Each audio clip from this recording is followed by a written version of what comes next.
definitely. If you get the ball up in the air, it's got a chance to go out. I watched baseball earlier, and oh my God, it was bombs away there. The high today in Baton Rouge was 75. The low tonight, 56. The wind is actually gusting up to 25 miles an hour and pretty steady at 15.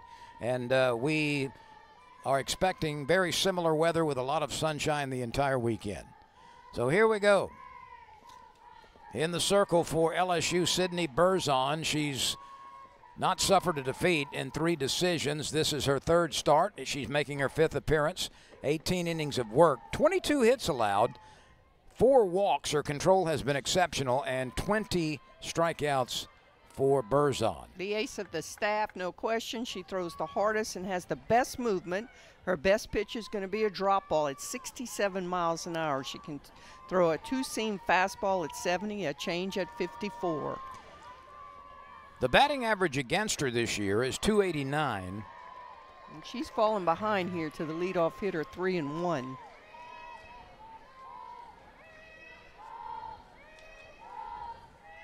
Boise State and LSU. Not only is this the first time these teams have played, Boise State has never played an SEC team. That's an odd fact, I think. You would think somewhere along the line. LSU will be in action the next couple of days as well. Sophia Knight is the leading hitter for Boise State. She's off to a very good start. 20 base hits already. And here comes that drop ball that just, falls off the table, and it's on one level. Hitter swings and the ball's in the dirt before you know it. And she can throw it in any count with a lot of confidence. I love what Beth Serena says. It's like playing a video game, calling pitches for her. Here's another good hitter at 455, Keely Gusha. She started both hitters now with a screwball off the that has missed. Pretty good. Gusha has had only 11 at-bats, but she's made the most of them with 5 base hits, including a triple. By the way, just for comparison, the weather in Boise, partly cloudy, a high of 54, a low of 32 tonight. Next week in the 30s for a high and the 20s for a low. And that's why they're on this extended road trip. Did you say a 10-day road trip? Yeah, they've been gone about a week and a half. And so far an 8-3 record. The benefits of living in the South. A pop-up right side, second baseman retreating and makes an over-the-shoulder catch. That was not an easy play for Carly Petty, but she made it with steady retreat and had that ball figured out from the get-go. Rudiday, I think, was giving her some leeway out there in right field. Seemed like that would have been the easier play, but she was pretty deep. Carly Petty, as you said, makes an over-the-shoulder catch. She makes it look easy. Here's the designated player, the sophomore Groves, hitting .355, 11 for 31. She's had 5 home runs, so this young lady can give it a ride. Here's that screwball that she's been trying to throw for a strike on the lead-off pitch.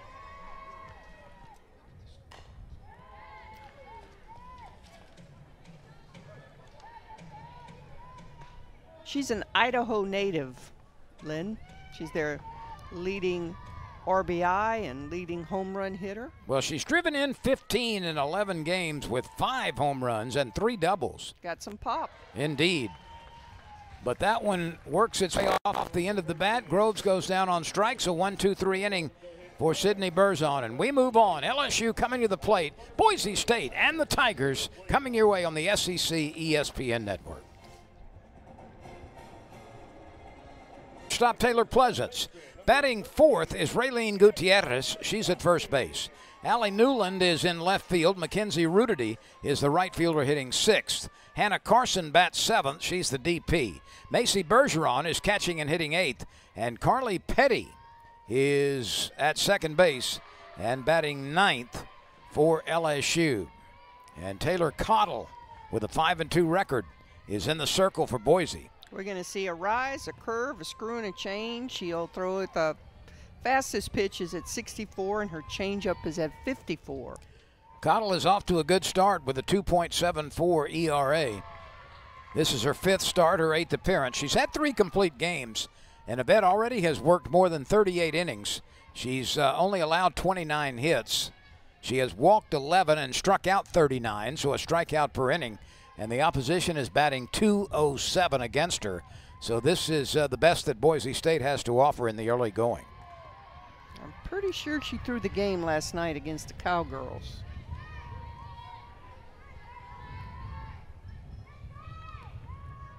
One ball, 2 strikes on Danica Coffey, hitting .286. She's 6 for 21. Couple of doubles and a home run with 5 driven in.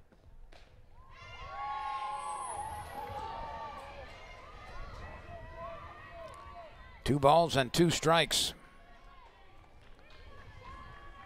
Coffey was an extremely difficult out last year. She was splendid from the get-go and rock solid at the top of the order. The pitch off the mark, and we've got a full count.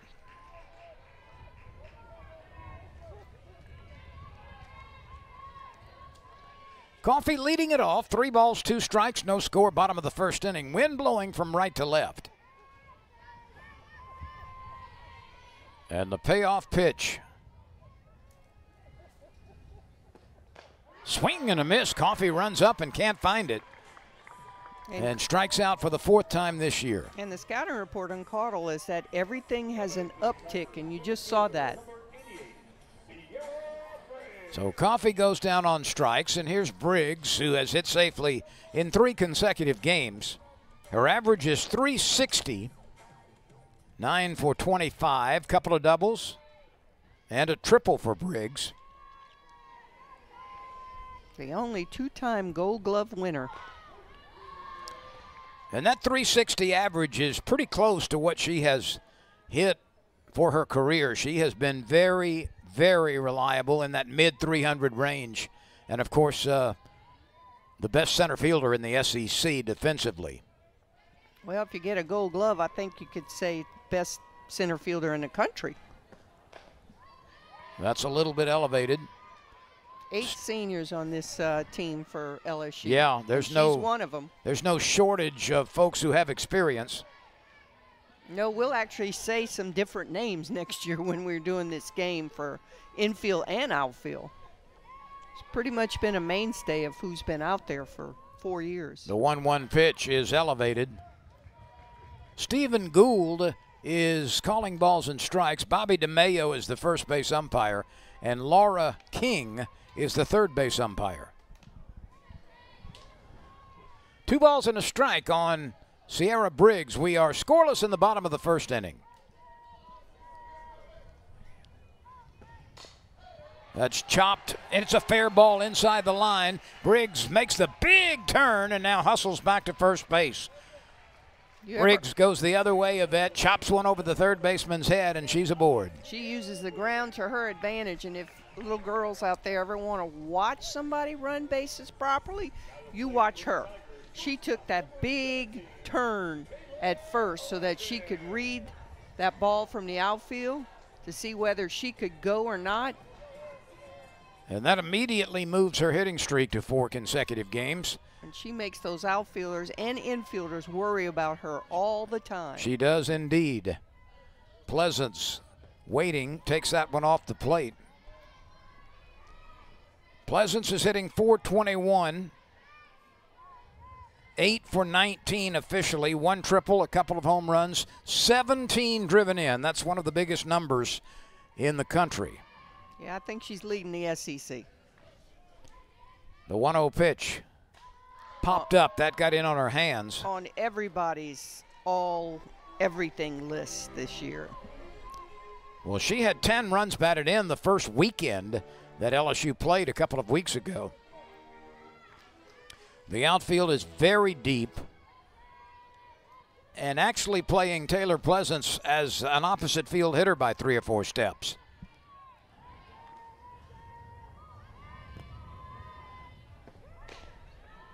That's off the plate a little bit. Actually, she ranks number 4 in the NCAA with 17 RBIs. Those outfielders retreat.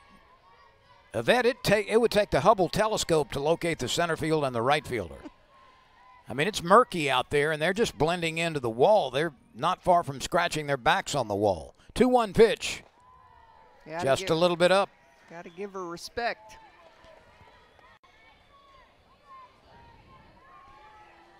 She will have the green light. Pleasance, over the course of her career, has done an excellent job of selecting pitches. She rarely swings at a pitch that's not a strike. Here's the 3-1. Briggs at first base. That's fouled away.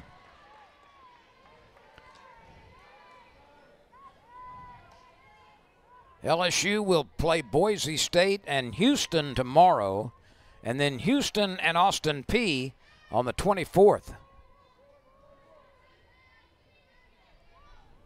The Tigers are coming off success against Georgia Tech, against Northwestern, and against Oklahoma State in the Clearwater tournament. This ball is hit high, it's hit deep, it's going to stay in the yard. It's caught a couple of steps in front of the warning track in right field as Briggs, or rather Pleasance, pulls it to right, and Flores was able to backpedal and get there for the second out. And she just kind of threw her bat at that ball. It shows you the pop in her bat.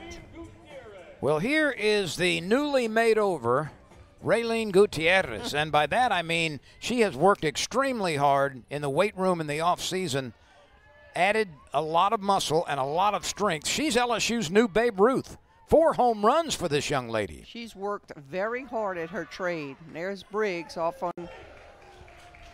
She goes sliding in under the tag to get into scoring position. But Gutierrez, by far, has been the biggest and most pleasant surprise offensively for the Tigers. And she worked for this physique and this strength. She wanted to be stronger, and so far it's paid off. She's hitting .400. She's 10 for 25, 4 homers, a triple, and a double. And she's driven in 10 runs. And she's batting cleanup. Last year and the year before, she was in the 9-hole. For Briggs, who's now in scoring position, that was her 4th stolen base. She has not been caught. And she's a great utility player. They're not going to take her off of first base now, but she's played some outfield for the Tigers and done a great job out there. Here's the 2-0 pitch. Off the plate, it's 3-0. Maybe giving her a little respect here and trying to be careful. Allie Newland, the senior, is on deck. Gutierrez is making her 9th start in as many games. And the 3-0. Upstairs, a 4-pitch pass. The inning continues. It was a big out by Pleasance, but she's still facing Murderer's Row here.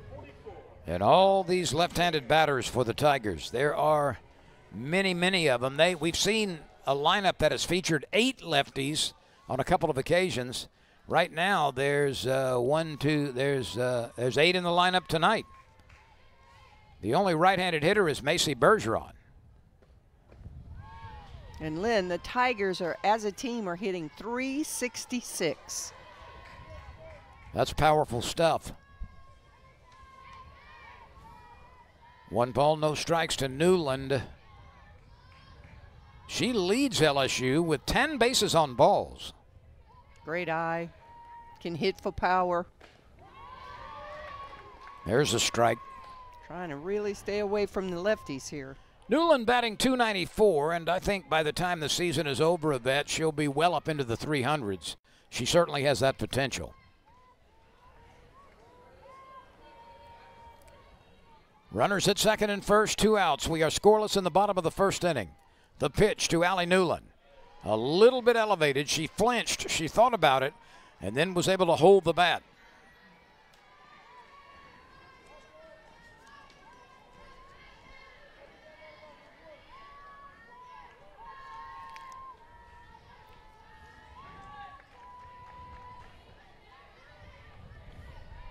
Two outs, 2 on. The pitch.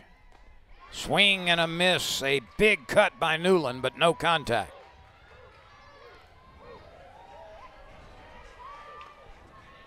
talked about that uptick, and you see it. Hitter swinging through that pitch.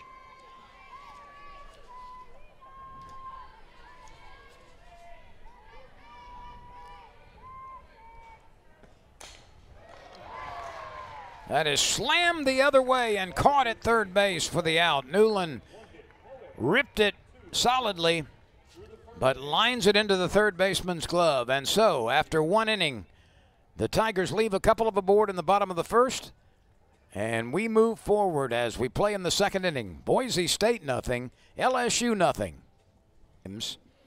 One of 3 people in the lineup who have done that for Boise State this year. Boise State, Lynn, is receiving votes in the softball polls. Well, they've won 8 of 11 games.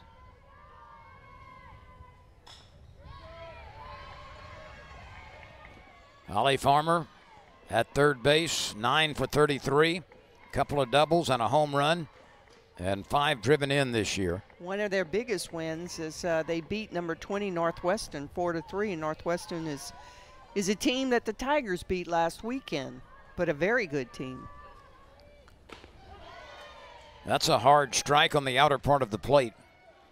LSU in that Clearwater Invitational was very resilient, falling behind and then coming back to win some high-scoring games in their last at-bats. Oh, they had to battle, and Beth Torina said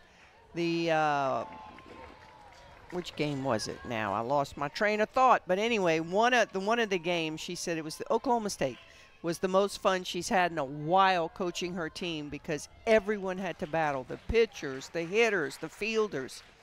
Swing and a miss. Strikeout number 3 for Berzon as Farmer waved and couldn't find it, and this will bring on the catcher, Leah McAnally. Well, that Oklahoma State game was come from behind for LSU, a 7-6 win. That was a challenging tournament for everyone. It turns out that the softball that they used was 0.5 ounces lighter than the normal ball. You think that wouldn't make a difference? Well, look at the scores. 20-10, 11-12. It was just crazy. The ball was flying out of the park. Strike zone was tight. Fans wanted offense.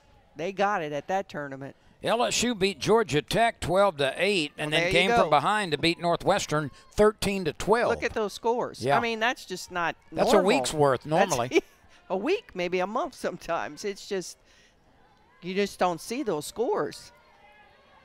Challenging, and consequently, you know, there's no way Sid Berzon's ERA at any point last year or in the coming 4.28. Berzon is an All-American.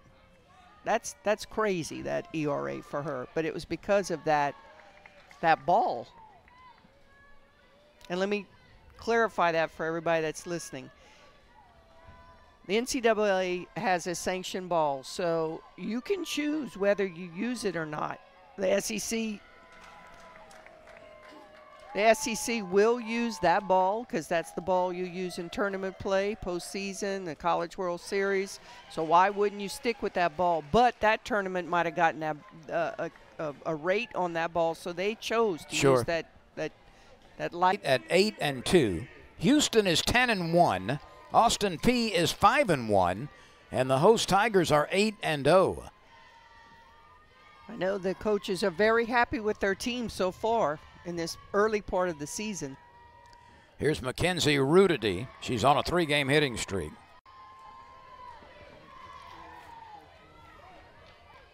Rudity will be followed by Hannah Carson, the DP, and Macy Bergeron, the catcher. The pitch to Mackenzie, a junior out of Franklin, North Carolina. The one and only North Carolina native ever on an LSU softball team. 1 ball, 1 strike.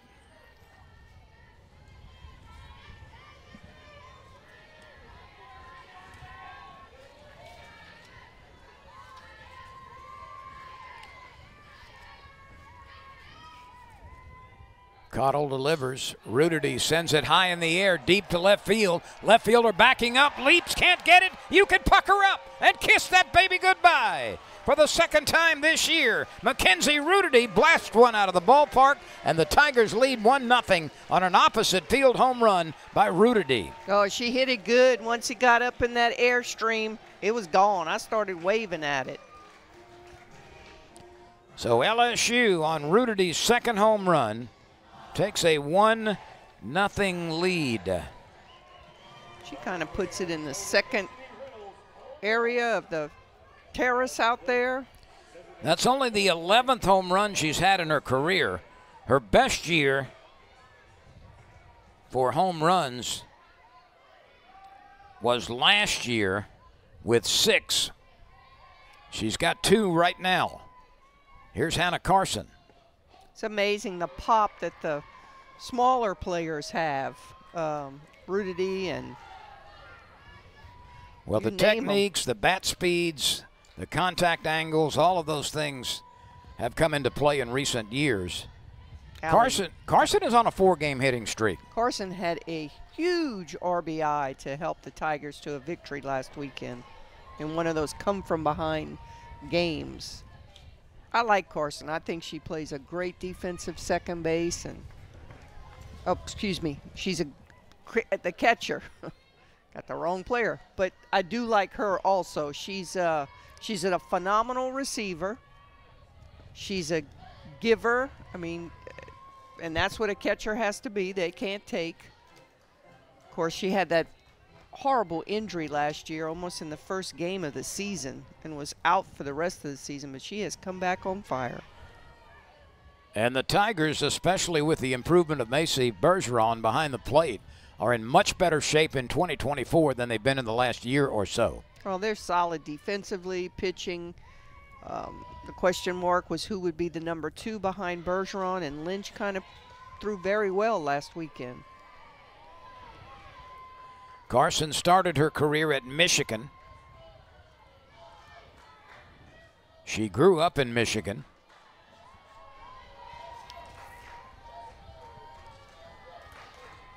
She only had 4 at-bats last year before she went down with that injury and had a couple of base hits in the early going, and then that was it. She played in 2 games and missed the rest of the season. And it was an unfortunate injury for her and the team because it really depleted the depth behind the dish. And it was freakish. It was a base-running injury. Yeah, she just changed directions and crumbled with an ACL. The 3-2 pitch. Popped up left side, playable by the shortstop. Gusha is there for the out. So following the home run by Rudity, Carson pops up, and this brings on Macy Bergeron. Macy hitting an even 300 right now. She'll be followed by Carly Petty. And Petty is having a heck of a season in the early going offensively. Well, so much was expected of Bergeron last year. Came in as the player of the year in Louisiana, and she kind of took her lumps a little bit, but we're starting to see glimpses of, you know, the phenomenal player that she can be. Maybe she's relaxing a little bit. It's a big jump from Notre Dame High School to LSU. Oh, indeed.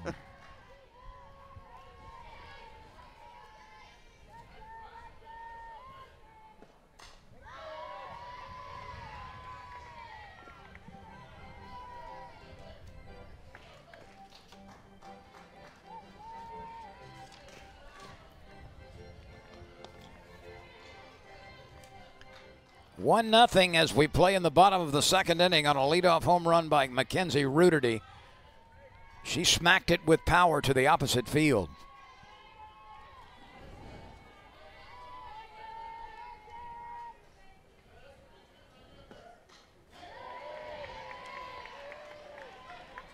What we really need is for Bergeron to find us some crawfish. That affordable crawfish. Yeah, I was about to say that doesn't break the bank. You know, to go buy a sack these days, you need a loan and a cosigner. Starting to drop. The prices are starting to drop finally. The 1-2 pitch. Ooh. That one is steered outside. That was awfully close. Bergeron had 32 starts last year. She played in 37 games. She hit .214 with 1 home run and 8 driven in. She already has a home run on the season. She had one last weekend. Now the 2-2 pitch to the sophomore catcher. Fouled away. That pitch was in her wheelhouse, but she slivered a little bit. 20-second pitch clock went right down to 0 when she delivered that pitch. By the way, that home run you spoke about was a 3-run blast against number 22 Northwestern in that Clearwater, Florida tournament. I think the Tigers were losing when that happened, so a lot of innings where the Tigers had to battle back. The 2-2 pitch. It came in on the hands of Bergeron. Good job by Bergeron to fight that off because that was a good pitch.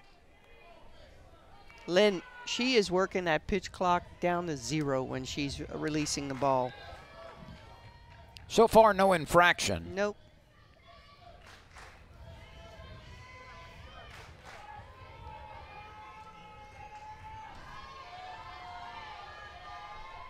She lets it fly with 4 on the clock. That's a little nubber right back to the circle. Cottle picks it up, and Macy Bergeron is retired at first base. Well, there's one member of this Boise State team that can say it's been here a lot. Nobody else can, because nobody else, Boise State has never played here in Baton Rouge, never played LSU.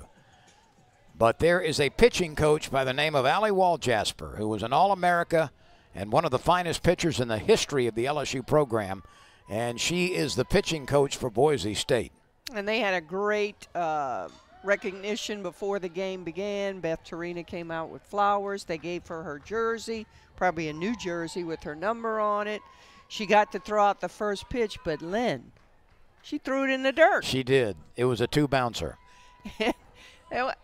There she is. There wasn't a better pitcher that's come through this program. I'll tell you what, there's not been anybody with a changeup as good as hers that I've ever seen. Nope. And you know, sooner or later, these Boise State, the bullpen's going to be throwing changeups like Allie Walljasper, although it's not that easy. But she was delighted to get back here and see old friends, and what a career she had at LSU. One of the best ever. Allie Walljasper and Carly Hoover. What a duo for the Tigers. Oh, my gosh. Here's the 1-1 pitch to Carly Petty. That's a strike in the upper part of the zone. Welcome, everyone. We play in the bottom of the second inning. Yvette Gerard, Lynn Rollins with you on the strength of a Rudity home run that she ripped over the left field wall. LSU leads 1-0. That came as Rudity led off the bottom of the second. And here's the second baseman that I was glowing about. And as I was supposed to be talking about Hannah Carson, it's Carly Petty, another transfer from Oklahoma State, and she has really solidified second base for the Tigers and is leading the Tigers in batting average right now. She's just very steady in everything she does. The 2-2 pitch. Off the mark, and we go to a full count with 2 outs. The outfield very deep, as it's been for most of these Tiger hitters. Now, the wind is blowing out. But if you hit the ball over any one of these outfielders' heads, it's going to be over the wall. It's been a windy, windy day. She has played as an opposite field hitter. Here's the 3-2 pitch. Time is called. Yep. Was there a clock violation? There was. So that's ball 4. She's come so close. It's almost like, you know, the quarterback not calling for the hike, you know, where you're watching that clock and you're like, hike it, hike it. I've been saying in my head, pitch it, throw it, throw it. I think that's the first one we've seen this year. Here. Well, the umpires are instructed not to immediately call for a ball when it gets down to 0, but maybe a half count after that, and then they're supposed to stop play. I've been kind of watching it.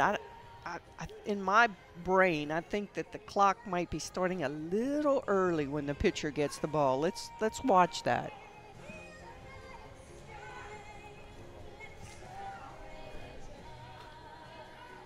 So Coffey comes to the plate with 2 outs and Petty at first base. Coffey struck out in the first. Okay, well, this one's easy because she already has the ball and she's on the rubber. It's when they're throwing the ball back. And here we go. Ball 1 wide.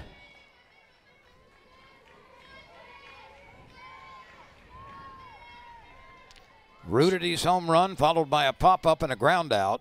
And then a walk to Petty, and now it's Coffey with 2 outs and a teammate at first. She definitely has a routine. Okay, she just finally got the signal at 5 seconds. And she throws it with 1 second remaining. Yeah, they are bleeding that clock to 0 and 1 almost every time. Definitely makes the pitching coach call pitches earlier. Well, there's also responsibility by the hitters because you've got to be alert to the pitcher, and that's the terminology, alert to the pitcher at the 10-second mark. Well, and Caudle she works slow. Her whole routine is a little slow. I mean, it's her routine, and it's been. Now they've started the clock, and she's walking to the back of the circle. Around. I mean, but at the 10-second mark, the hitter has got to be in the box and alert to the pitcher. Okay, well, she got the signal much quicker then. She got it at 10. And they have the one-way communication, so it's not like they have to read all kind of things on their wrist. It's saying curveball.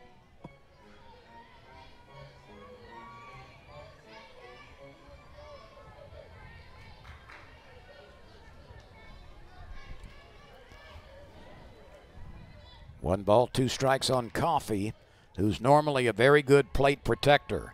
But she struck out in the first. Here's the pitch. Now that's another thing about the clock. You see, we can see it because LSU has it set up, but it's not mandatory. There's a 20-second time all the time for the pitcher, but it's not mandatory that you have the physical clock at the park. So I don't know if Boise State has that. SEC will have it. Again, the 1-2 pitch. Chopped up the middle. The second baseman cannot get it. That looked like it was going to be gathered by Bumcrot, and that's going to be a base hit. Bumcrot got over there, couldn't quite make the play, and it rolls on into center field. Let's see if that ball just bounces like right underneath her glove, because I thought she was going to make that play too.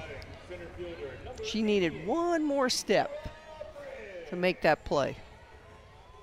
So Coffey is aboard on the bouncer up the middle, and here is Briggs, who had a single last time. She chopped one over the third baseman's head. And strike one. The Tigers have used their field as a home field advantage. They're getting the hops that they need.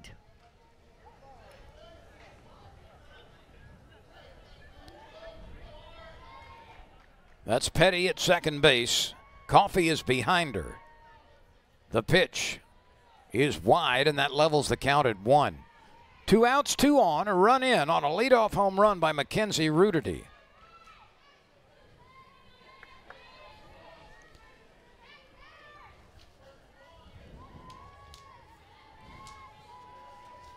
LSU's baseball team was successful this afternoon. Balls were flying out of that park with this wind. LSU beat Northern Illinois 10-2, 5 home runs, including 2 by Josh Pearson, the first of the season by Tommy White, the first of the season by Paxton Kling, and the first of the season by Michael Braswell. Nate Ackenhausen got the relief victory, and he's 2-0 on the year. 10-2 the final. LSU's baseball team beats Northern Illinois. And there'll be plenty of baseball at Alex Mock Stadium, Skip Bertman Field this weekend as well. Both Diamond Sports Be lighting it up all weekend. Here's the 2-2. Slice foul. That one flirted with extra bases. Do they have multiple teams coming into the box? Mm-hmm. Sort of like here? Stony Brook is one of them. Ooh, Stony Brook, who broke a lot of Tiger hearts a couple of years ago. You know, a super regional or regional? Yep. Super regional. Here's the 2-2 pitch, 2 outs, 2 on. Smacked up the middle, that's in for a base hit. The throw goes to third, out at third base. Let's see if the run counts. Yes, it does. It should. Petty was hustling around from second base and got to the home plate before Coffey was thrown out at third. So an RBI single by Briggs. She's 2 for 2. LSU look at this event and see if we can make a determination on exactly what happened. Here's the base hit up the middle. Now that's Petty rounding third. Coffey on her way to third. The peg to third, clearly out there. Clearly out on that play, but the call was safe at the plate that Petty had reached the base or reached home plate before the tag, but that was ruled otherwise, and so it's still 1-0 LSU on the Ruderty home run. Huge advantage of having instant replay there and challenging it. Boy, look at that shot. That's just a beautiful right field corner shot, right field camera position. You see that cantilevered roof and just a marvelous, marvelous sight. Well, I made the comment when I got to the field today, the field looks phenomenal. It does. You can tell that the Tigers have been off of it a little while. It's as green as you've seen it this year. You know, it takes a lot of wear and tear when they're playing on it every weekend, especially all these tournaments, but they were gone last weekend, so probably allowed it to restore itself. And you can't tell tonight because of the darkness, but there's just a little hint of green on those palm trees. And some of the tulip trees on campus are starting to bloom as well.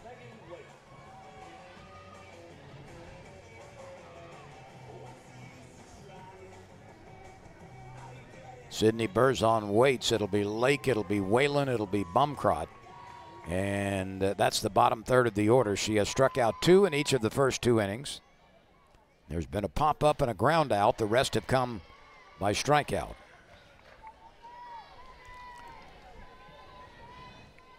Berzon has not allowed a base runner.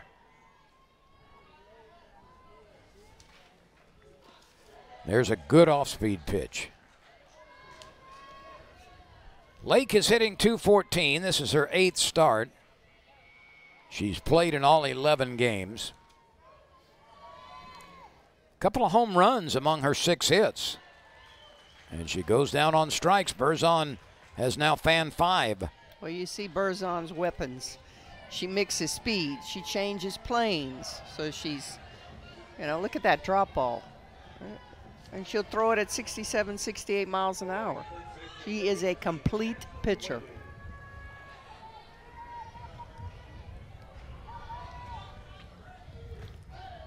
That's whipped in for a strike on Ashlyn Whalen, hitting .235, 4 for 17, 1 home run. And that has accounted for her only RBI.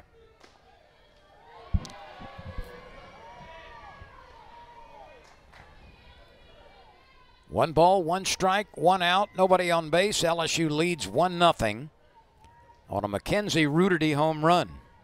And we talked about LSU pitchers work quickly. They're not close to the 22nd violation. Not a lot of walking back to the circle and everything else. I mean, maybe they've changed their routines. That's 3 consecutive misses. 3-1, 1 out, nobody on base. 1-0 Tigers. As we play in the top of the third, Boise State and LSU for the first time ever. The pitch, swing and a miss. Look at that. She's going to throw a 3-1 changeup. That's as pretty as you can deliver. Maybe not quite as good as Walt Jaspers, but very close. Very close, but not as good. We just love Walt Jasper's changeups. That 3-2 pitch is bounced foul past Coffee. Well, you would see Allie Walt Jasper, not often, but you'd see her throw 3, 4, 5 in a row. Well, you know, I'm showing my age, but it's the old Bugs Bunny cartoon with baseball bugs and, you know, strike 1, strike 2, Yep. strike 3. That's the kind of changeup she would throw. Second baseman gives ground, makes the pickup, and gets the play done. Carly Petty, no wasted motion. She went to her left, gave ground to get to it on the glove side, and turned it into an out. And that's what I'm talking about, and what you've been talking about, Yvette, as we describe her play as steady. Every routine play she seems to convert, and that was a little more than routine. So 2 outs, and here is Bumcrot. And that's the secret to success, making those routine plays. And Petty, I mean, she's been dynamite since she's worn purple and gold. Abby is off to a slow start offensively. She's 2 for 24. One of those hits was a double. She's driven in a couple of runs. Berzon has not allowed a base runner. 2 outs in the third. The pitch late on the swing. 1 ball, 2 strikes. Call a buddy, tell him the game's on. LSU and Boise State, and there's wall-to-wall softball on this field the next couple of days as well. There's another changeup, and the same result. For make it the 3rd straight inning, Berzon does not allow a base runner and strikes out a pair. 6 strikeouts for the sophomore as we move on. 1-0. LSU leads in the bottom of the 3rd inning.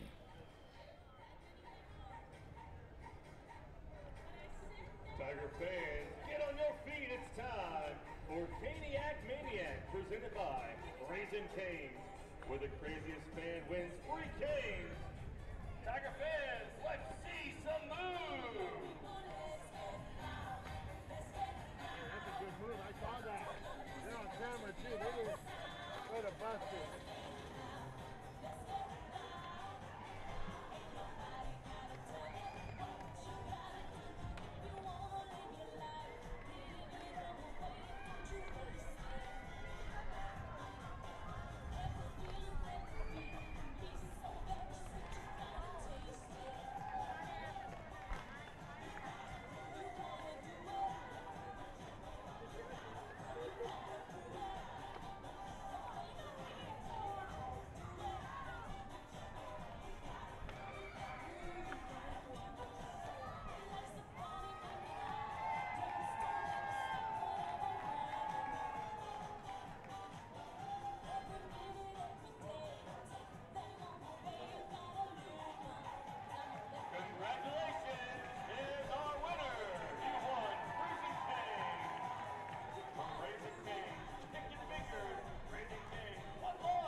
Welcome back to Tiger Park. We play in the bottom of the 3rd. I'm Len Rollins. My pleasure to be joined by Hall of Fame coach Yvette Girard for the 13th consecutive season. And Yvette, we've got a dandy here.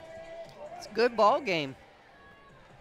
Beth Torina has been in charge of this program for 13 years, and she hit the 500 milestone for wins at LSU last weekend. Congratulations to her as she starts for her 2nd 500. She'll say, I'll take it, Lynn. Looking for victory number 501 tonight. 1 strike to Taylor Pleasance, who flied to right field last time. She nubs this one with a lot of spin. Third baseman comes up with it nicely and makes the play. Well done by Farmer as she outfought Gusha, the shortstop, for the ball, and took charge on the infield and then cut loose with a very fine throw. Yeah, Lynn, you're right. She doesn't, as you say, cut through and make this play. She's going to be safe at first, and she makes that sidearm strong throw. Here's Raylene Gutierrez, who walked in the first inning. her entire presence, her entire demeanor, her entire approach at the plate is just so much more solid. And she has added muscle and strength to her physical frame, and it's paid off already. She kind of was a little bit on the string bean side. Now she looks just strong. You know, that's something they've never said about me, string bean side. Well, butterbean. Excuse me? I'm talking about me.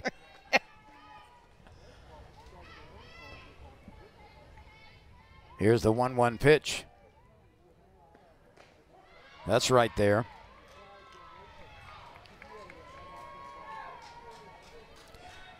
One run, 4 hits for the Tigers. LSU has had a run taken back after video review.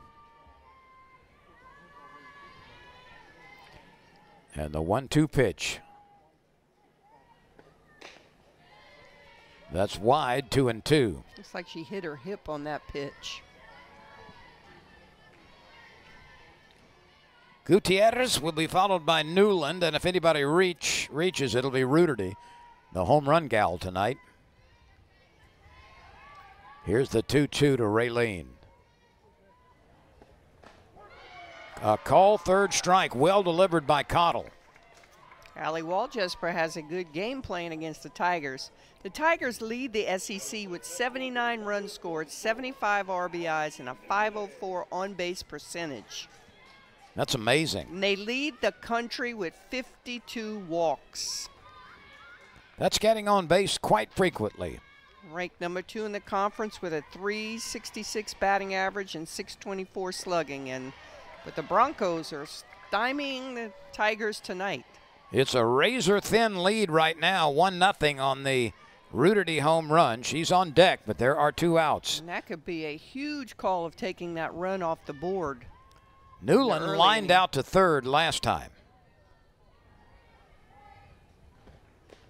That it's obviously still very young in the season, but what about anybody surprise you so far in the SEC? I think Mississippi State is much better than they have been.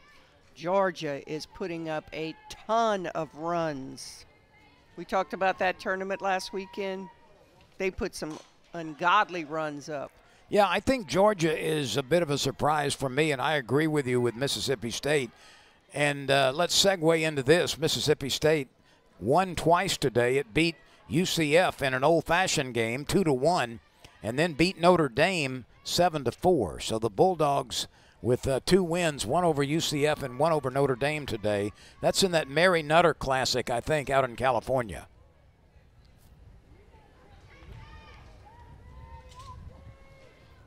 Here's the 1-2 pitch, 2 outs, nobody aboard. Newland waiting. It's hit high and deep. The right fielder cannot make the play. Newland rounds second. Newland rounds third and slides in there. And the wind appeared to have something to do with that. Flores gave ground and then started running into right center field. She got there, but could not make the play. It had everything to do with the wind, Lynn. She was there, and that ball just kept drifting and carrying. Watch this. She's back. Oh, she's coming up. I guess she's got to catch that. Yeah, she's got to catch that. She's got to catch it. But she was fighting that wind the whole time. That's a 90-degree angle that she took, though. She backpedaled and then cut over to her right. And let's see how they've ruled that an error, and I think that's the proper call. Nonetheless, the Tigers will. It was not a routine fly ball, but she got there. It, just came right out of her glove. And so Newland is at third base with 2 outs. And here is Ruderty, who hit a home run the other way last time. Here's the pitch. LSU would really like to get some insurance. This is a 1-run game in the third. And anything can happen in a 1-run game.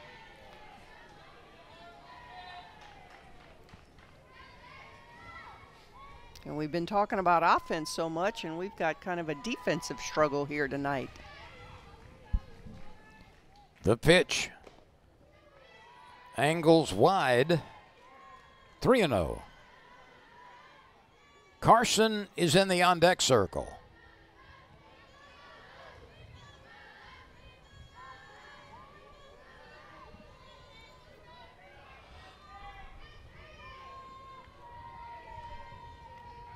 Getting close again. 1 second to deliver that ball. And there's ball 4, a 4-pitch base on balls.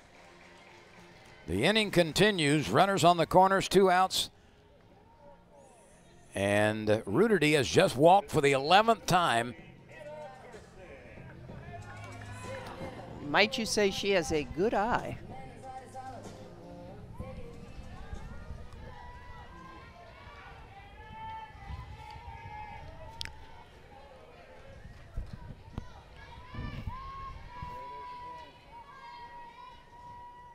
Here's the pitch.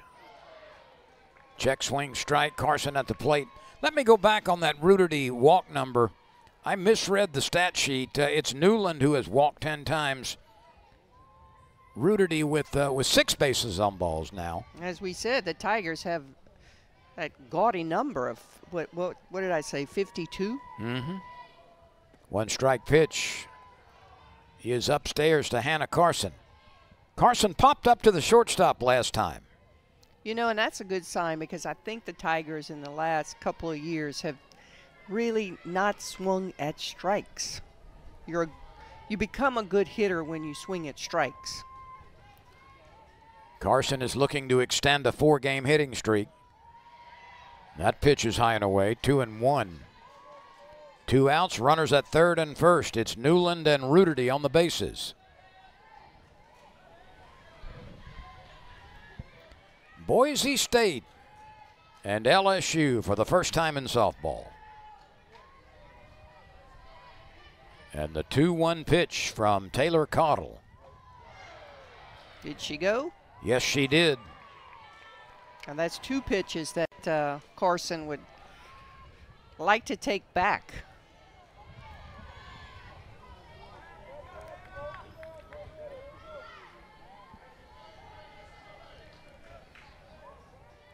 Here's the 2-2 pitch, 2 on, 2 out. Smash to center field, but playable. Knight is drawing a beat on it, and now nobody can get to it. It drops for a base hit, and the Tigers add to their lead. It looked like Knight was going to make that catch easily. Did that ball just hang up? I know she had to have been playing awfully deep. She was deep, but it appeared that she was going to grab it. Let's take another look. She's deep. Oh, she goes back. She starts backward, and that cost her. Well, I mean, you are supposed to take that little half step back because you don't want to get beat over your head.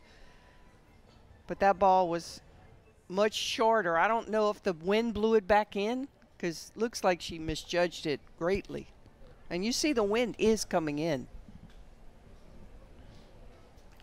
So Newland scores. Ruderty scampers to third base. Carson gets credit for a single and an RBI. And she moved up to second. There's that wind you were talking about, Yvette. And it had shifted a little bit and was blowing toward the plate. Right, it came straight in, and I think that's what happened. You know, Lynn, we had 1 day of practice before we opened this stadium, and we couldn't catch a fly ball in the very first practice because the wind is just so different with the river right behind us. And then, as I said, it's been a very windy day today in Baton Rouge. We expect ideal conditions throughout the weekend for baseball and softball here in Baton Rouge.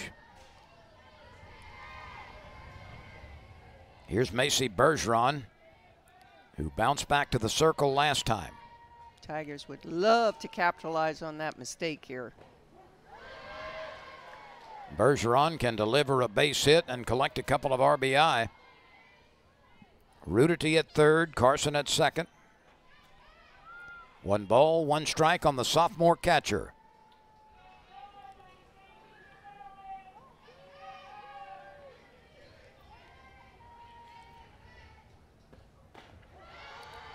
That's a nice pitch. It burns the outside part of the plate.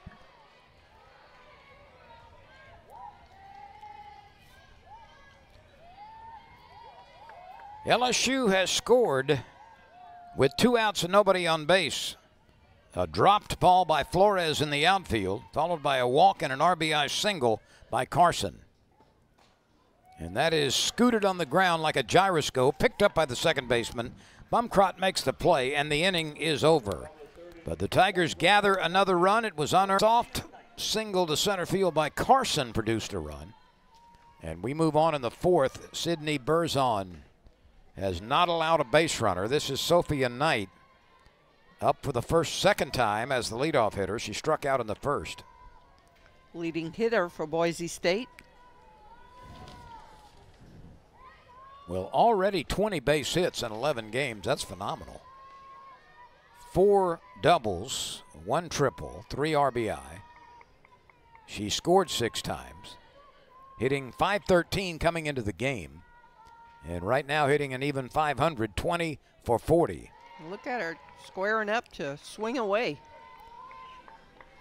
Knight, Gusha, and Groves scheduled to hit for the Broncos.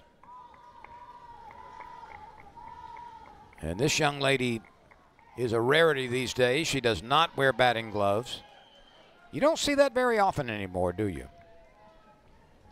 And you'd think where she plays, where it's cold, she'd want to wear them. Probably just grew up not wearing them. That looked like an off-speed pitch.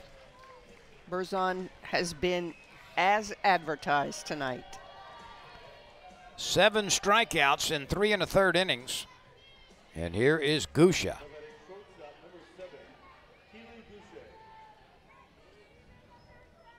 She popped up to Petty at second base last time. She runs up and misses. Berzon has such a unique story. New York girl that went to boarding school in Chattanooga, Tennessee, so she could play summer ball, travel ball there. And I think she speaks French. She's got, speaks many languages, I believe. Well, she's in the right place if she speaks French. Well, it's not the same French, but she could probably figure it out. She could order some écrabé, right? This should be playable. Gutierrez nice. on the run. Looked like a little bit of indecision between the first baseman and the catcher. Yeah. But Gutierrez, coming to the ball, had the better play and had to make a running basket catch. She did, but she had to avoid the runner also. And again, that was a nice play. And it's a play you got to make. The ball's popped up. You got to catch that ball. Last year, Berzon was 14-8 with a 1.91 ERA. She worked 143 innings. She only allowed 112 hits. Her control was good with 40 walks, 127 strikeouts. You know, I come back to Lynn when we're talking about the French and whatever. They played a cute game with Bacheron saying all kind of Cajun slang things. And Berzon knew exactly what she was saying for everyone. So she could make the connection. She did, now that I think about it.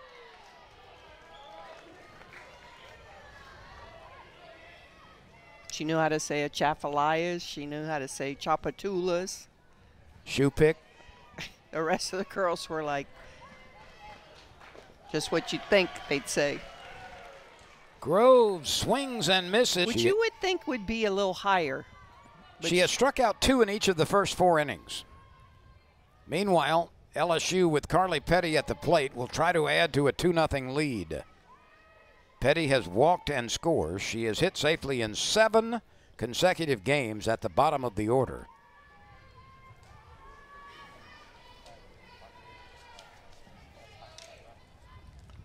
And her dad's name is Tom Petty. This is popped up. Oh, and the third baseman tripped over the bag and cannot make the play.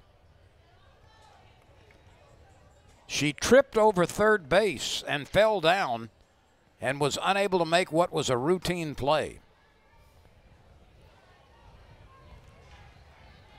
That's exactly what she did. You see that in pitchers' mounds that are on the field. You don't see that too often over the bag. Or have you? No, I have not.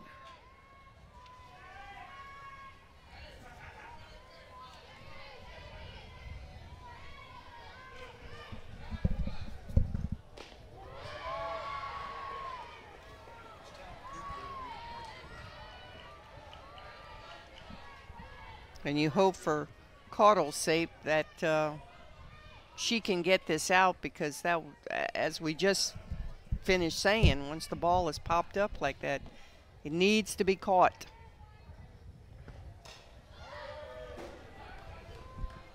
That we've got a defensive change.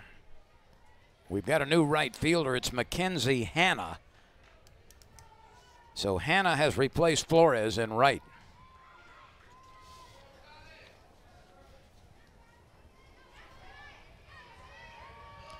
Here's the 1-2 pitch to Carly Petty. LSU leading 2-0. Single markers in the second and third innings. Swing and a miss. Petty went after it and couldn't find it. That is strikeout number 3 for Caudle.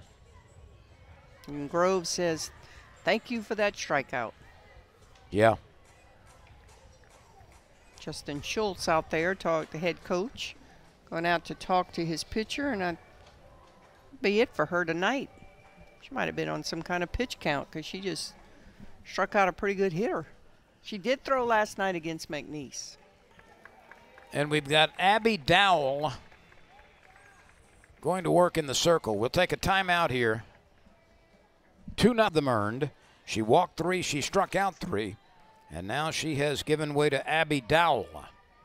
Dowell is going to throw a drop, a curve, a rise, and a change, and she's going to throw in the lower 60s.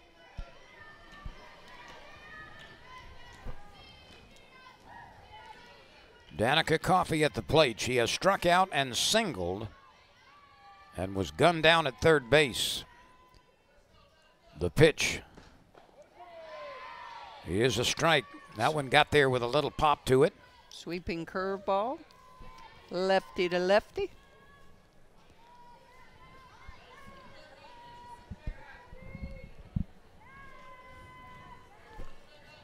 LSU will play 2 games tomorrow and 2 games on Saturday. So if you're looking to come out and enjoy some Tiger softball, it'll be Boise State and LSU at 4 o'clock tomorrow, followed by LSU and Houston at 6:30 or so, following the conclusion of the first game.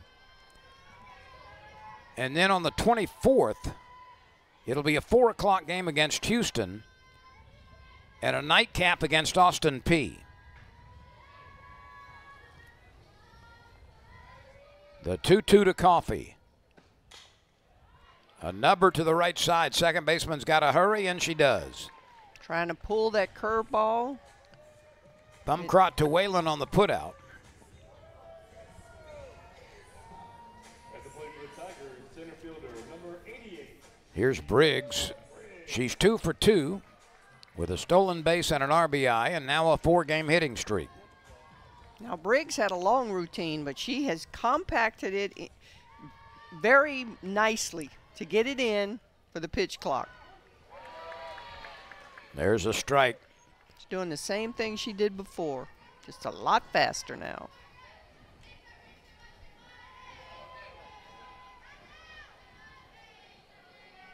I don't think she patted her hip that time. She didn't this time. She did the time before. 1-strike pitch. Almost like a giddy up to herself. Let's see if she does it now. Couple of strikes now on LSU's veteran center fielder. There you go. Think we haven't seen her much? Over 600 at-bats. And over 200 consecutive games as a starter. Beth Serena's not going to know what to do next year in that lineup card. I wonder if anybody will wear 88.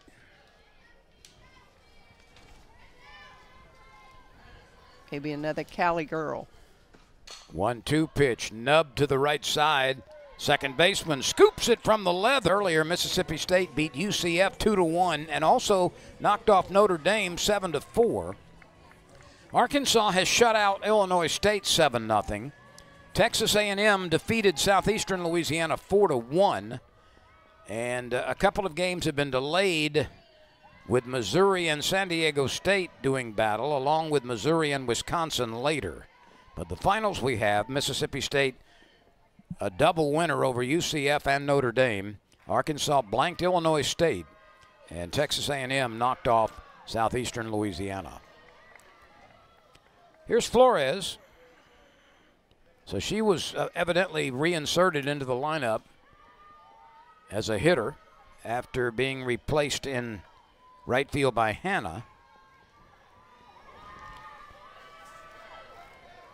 Sydney Berzon has struck out 8. She has not allowed a base runner.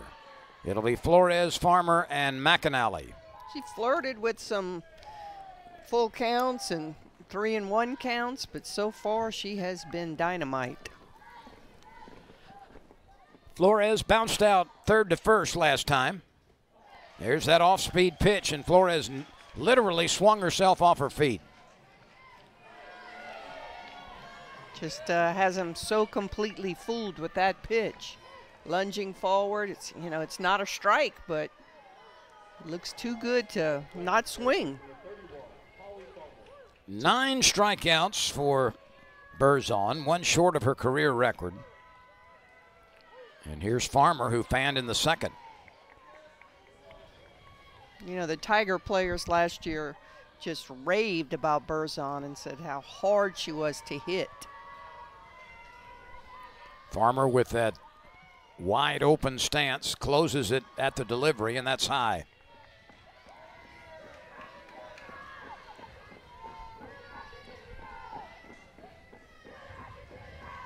Beth Serena again talking about a video game, calling pitches. Now she has 3 girls. You think they really play a lot of video games? I don't know.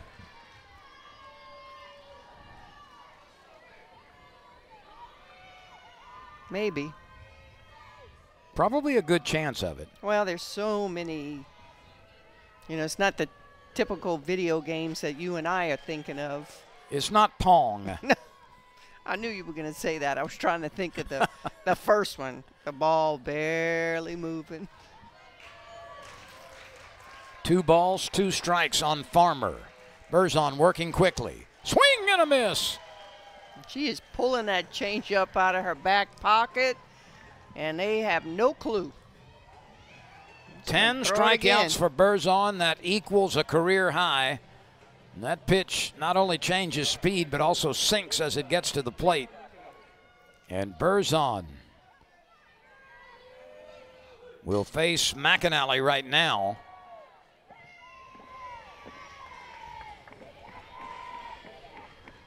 Leah struck out in the second inning. Berzon has fanned 3 straight. When you go back to last inning, she's retired Groves and Flores and Farmer on strikes.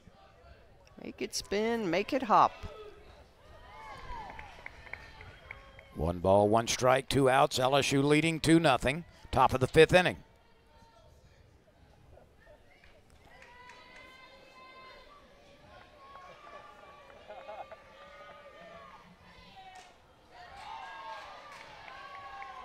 That didn't miss by much. The count is 2-1. The Broncos have won 8 of 11 games this year. They trail 2-0 to Berzon and the Tigers. Now it's 3-1 as that one dropped off the table out of the strike zone. So my phone's always blowing up. Justin McLeod, who's very involved in softball, texts me. Nick is the one who plays the video games. And of course, Nick is Beth's husband. But it's not Pong. Does it even exist? I doubt it. Who would play it now? It's so slow. The 3-2 pitch. Oh, first base runner. It is a full count, base on balls to McAnally. And it comes with 2 outs in the 5th after a pair of strikeouts. And the Broncos have a base runner for the first time. This brings on Megan Lake, who struck out in the third. And we may have a runner or a change at the plate. We are going to have a pinch runner. Still a very tight ball game. I mean, I know that Berzon has been in complete control, but we've seen wackier things happen. Tigers winning this one 2-0. Well, the tying run is at the plate now. Skylar Stroh is the pinch runner. S-T-R-O-H.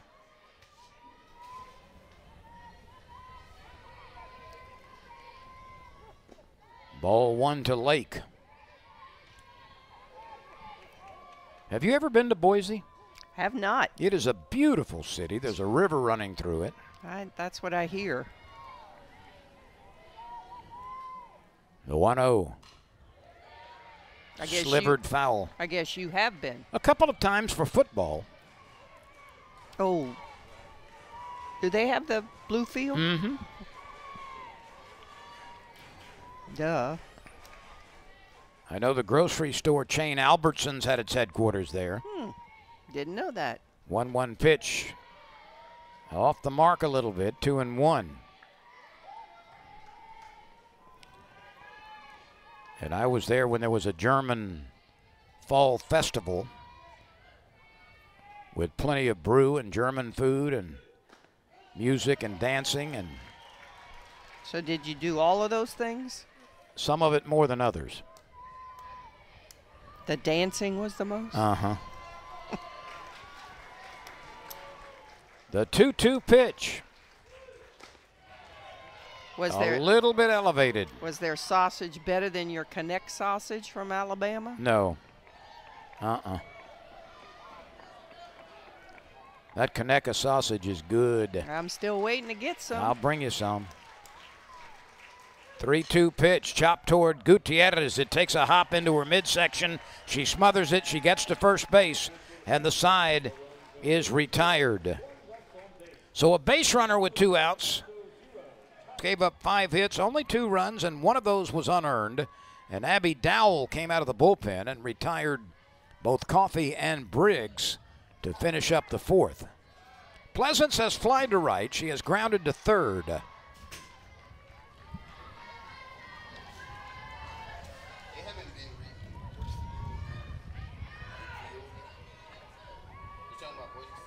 Here's the 1-0 pitch from Abby Dowell. Swing and a miss. He's got that drop curve working. Taylor Pleasance let it rip but couldn't find it.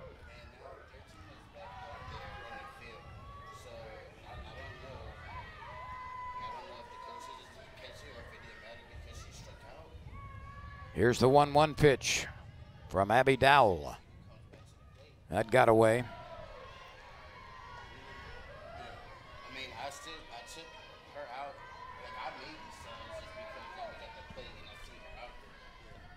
Two runs, 5 hits, and no errors for LSU.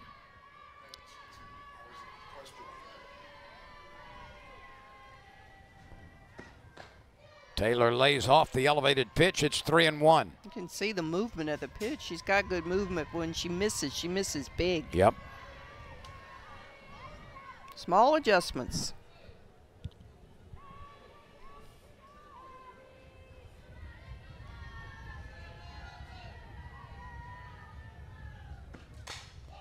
Pleasance hits it deep to center field, but Knight is circling and is able to get there as she moves to her right. So Pleasance has flied to right, grounded to third, and flied to center. And this brings on Gutierrez, who needs a hit to extend her streak to 6 games. She has walked and struck out. This is the first time she has faced Dowell. Gutierrez, 4 home runs to lead LSU. 10 base hits. She and Petty both have 10 to lead the Tigers. And hitting in the cleanup spot from number 9 last year. She's moving on up. Oh, indeed. The 1-0 pitch. Raylene bounces it to the right side. Bumcrot is there, and quickly there are 2 gone. And Dowell has come out of the bullpen to pitch very well to 4 batters. Here's Newland. She is lined out and reached on a drop ball by the right fielder. LSU with one in the second on the home run by Ruderty, and then one in the third unearned on an RBI single by Carson. This is steered to the left side. Third baseman grabs it, throws from her knees, safe on a close play at first. Farmer nearly made a sensational play at third base, but just didn't quite have enough on the throw to get Newland.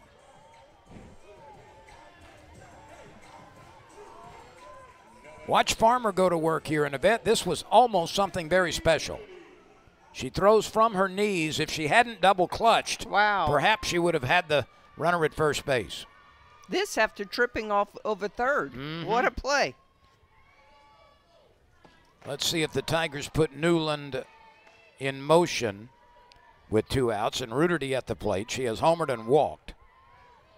It was the second home run of the season for Ruderty, and she's now hit safely in 4 straight games.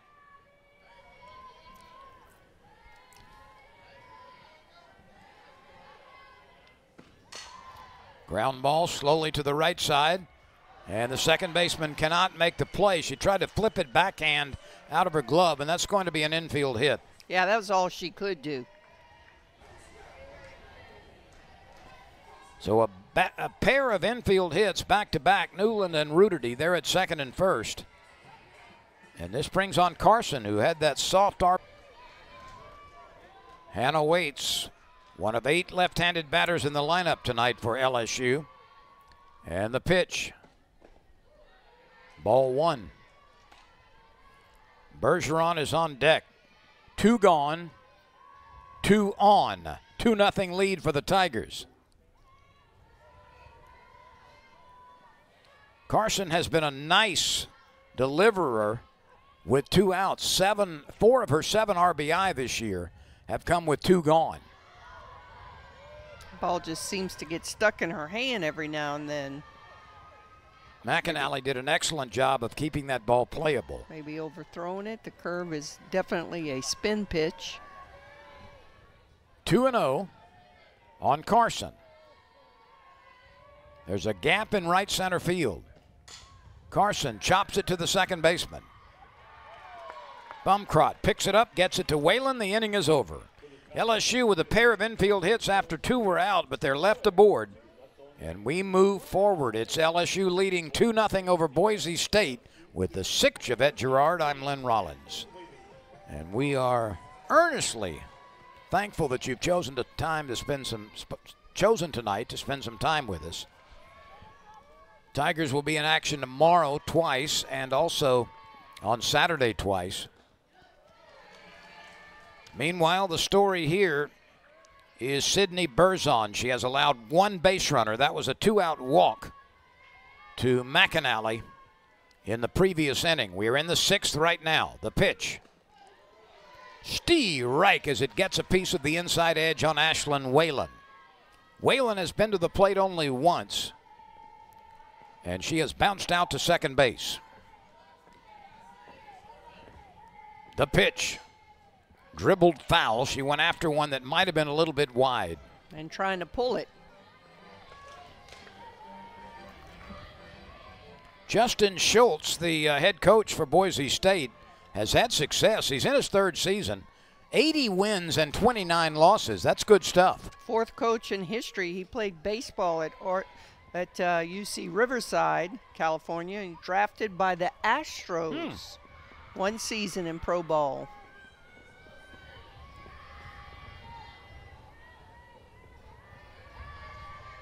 Here's the 1-2 pitch to Whalen. Smashed hard, but yanked foul. That may have been the best hit ball tonight for Boise State. And speaking of Justin Schultz, he kind of just collapsed like, ooh, that ball would have been fair. It's a different ball game. LSU will play Boise State tomorrow at 4 o'clock and then play Houston in the game following that one. It'll start about 6:30 or so. Berzon reaches out, plucks it, and turns the one-hopper into an out. And that looked like it was going to be a ball up the middle for a hit, and Berzon helping herself. Being that fifth infielder.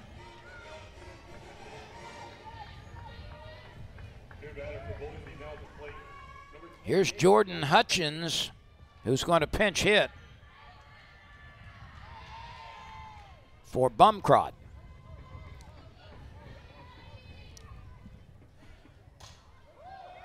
She whacks it out of play on the left side.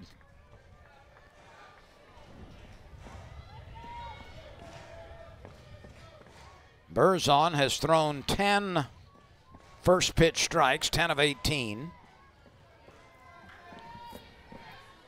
Work ahead, stay ahead, don't lose your head. She has allowed one base runner, and that was a 2-out walk. The pitch, right down Main Street. Steerick. Berzon's next strikeout would be her career best. She has 10, which matches her career best. The pitch, chopped up the middle. Going to be a tough play. Safe at first base. And if this stands, it's the first base hit of the game. That's 2 good at bats in a row. Carly Petty did everything she could. And I think this is going to be reviewed. I believe she's safe. I think so too. So this will go to replay and review. Might as well use them. You got And that is the first base hit of the game. Hutchins with an infield single to the right side. And now it's time to go back to work for Berzon and her teammates defensively. We've got a pinch runner.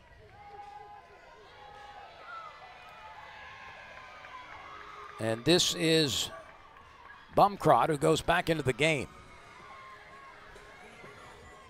So Hutchins does her job as a pinch hitter with the infield hit.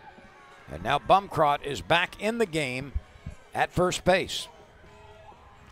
So the top of the order, and Sophia Knight, the best hitter for the Broncos up to this point, is at the plate. She has struck out twice this evening. She's been stymied, but she could get something going here for the Broncos. She's not a home run hitter, but she's had 4 doubles and a triple among her 20 base hits this year. Ball 1. So they've got speed on the bases and definitely speed at the plate. Tigers have to be aware of where they go with the ball. That gets a piece of the outside edge. Only 1 out, 1 on. LSU leading 2-0, protecting that lead in the 6th. The outfield is medium depth and straight away. And Berzon now works in front, a ball and 2 strikes. We are having some fun at the ball yard tonight, and we are delighted that you have chosen to join us. Here's the 1-2. Hit sharply up the middle. That's through for a base hit. Back-to-back hits as Sophia Knight, down in the count, still managed to shove it up the middle for a base hit, and now the tying run is at first base with 1 out. And that's 3 good at-bats in this inning. There had been 0, but now there's 3. So Boise State making some adjustments. Bumcrot at second base, Knight on first. And that base hit came with Berzon ahead in the count, and now it is Gusha, who has popped up to Petty and fouled out to Gutierrez. She does not have a home run this year. Came into the game 5 for 11 with a triple. The tying run is at first base with 1 out. Gusha out of San Diego, a freshman. The pitch, bunted foul back into the net. Well, after all of those high-scoring games in Florida, this Tiger team is back to what's considered normal fast-pitch softball. 2-0 here in the 6th inning.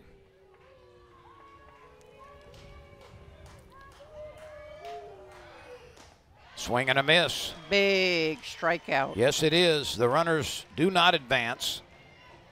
You talk about having positive at-bats in a situation like that with runners at first and second. 1 out. You definitely want to move runners or get a base hit. But big pitch from Berzon. And here comes Beth Torena. Well, we've got a pinch hitter. Bumcrot at second base, Knight at first, and you're right, they are both sprinters. I'm sure there'll be no stop sign at third if there's a base hit here.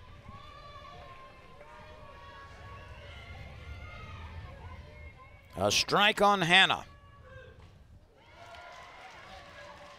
Groves in the DP position had struck out twice.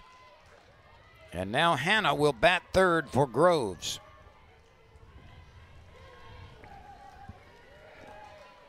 Berzon working ahead. 2 strikes, 2 outs, 2 on, 2-0 lead for the Tigers. The pitch. Just off the mark. Tried to nibble a little bit. And Hannah with a good eye let that one pass. But no fishing on that pitch.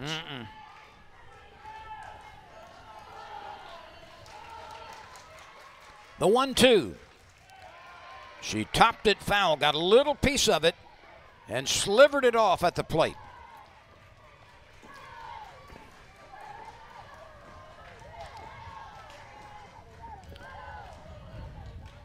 Berzon with 1 walk, 2 base hits allowed, both of them coming in this inning. 11 strikeouts, that's a career high. And trying to get her team back to the dugout with a 2-0 lead. Hannah, the pinch hitter, stands in the way. The pitch grounded toward Coffey. Can't make the pickup. And the bases are loaded. Coffey went to her left and the ball trickled out of the pocket of her glove. And now the bases are loaded. Ball was kind of a little bit in that 5-6 hole. We have seen Coffey make that play. He's kind of having a little bit of a rough night. That's going to be an infield hit. Well, I guess it's not a rough night. That's how it's ruled. So 3 hits in the inning.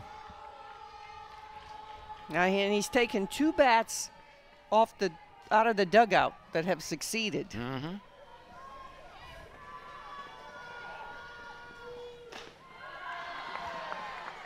The tying run is at second base. The go-ahead run is at first base. 2 balls and no strikes.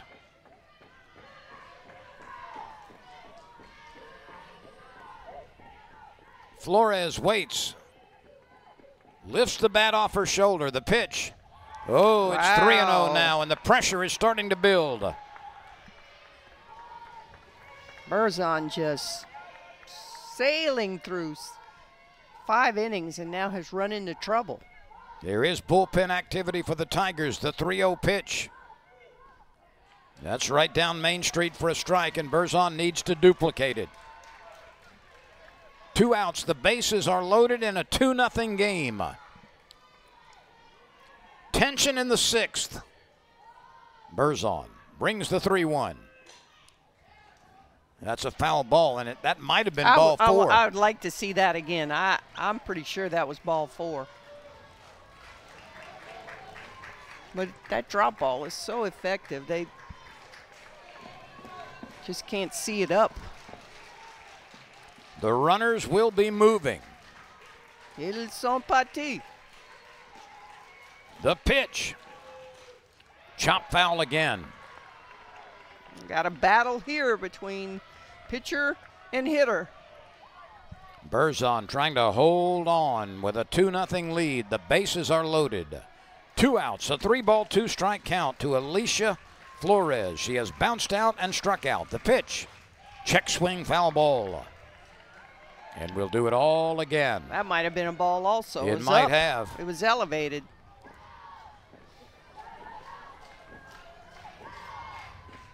Flores tries to gather herself. So does Berzon. But, you know, the last thing you want to do is strike out with the bat on your shoulders with the bases loaded. The 3-2 pitch lined into center field. That's a base hit. And the throw goes to third, and here comes Boise State. A soft liner to center field, got down between Pleasance and Briggs, And a 2-run uprising in the 6th has tied this game.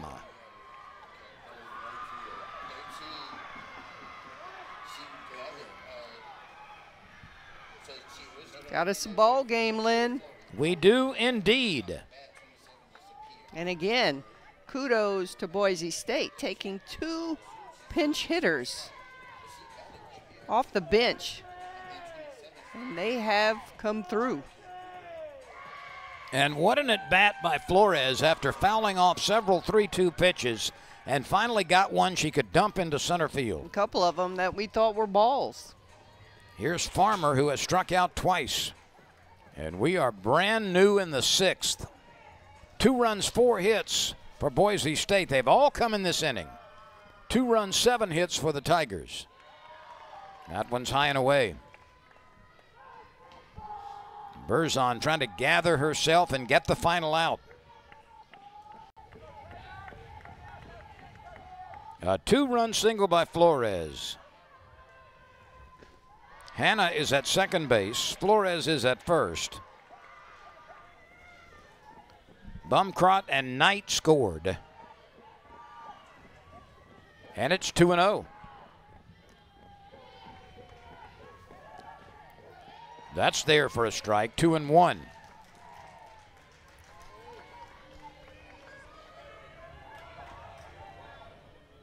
Holly Farmer has a chance to give Boise State its first lead. The pitch. Now 3-1. LSU in the 6th will have Bergeron, Petty, and Coffey, 8, 9, and 1, schedule a hit. A 2-2 ball game, the 3-1 pitch. Dribbled toward Pleasance. She's got it, fires it over, and Gutierrez stretches and makes the play.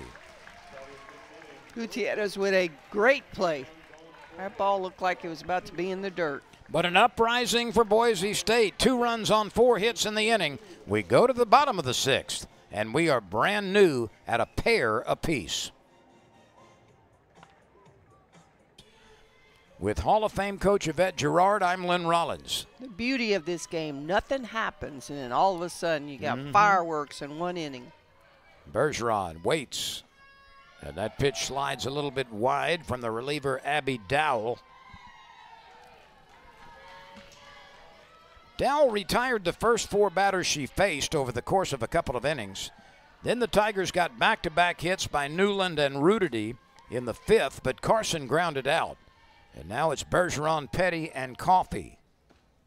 That's tight, 2-0.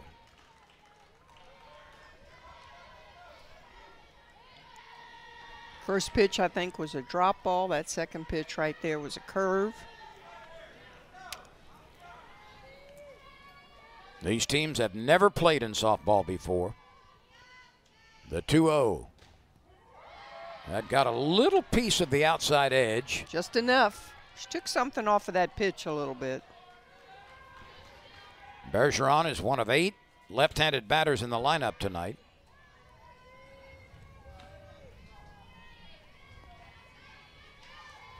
And the 2-1 pitch. Lined into right field and caught with a basket catch at her knees by Mackenzie Hannah. And that was a good piece of hitting. Went with the pitch.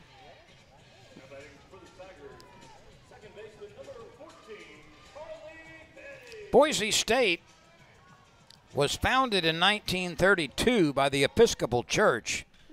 It became an independent junior college a couple of years later, and then became a public institution in 1969. Its Not that old. No, its enrollment is about 26,000.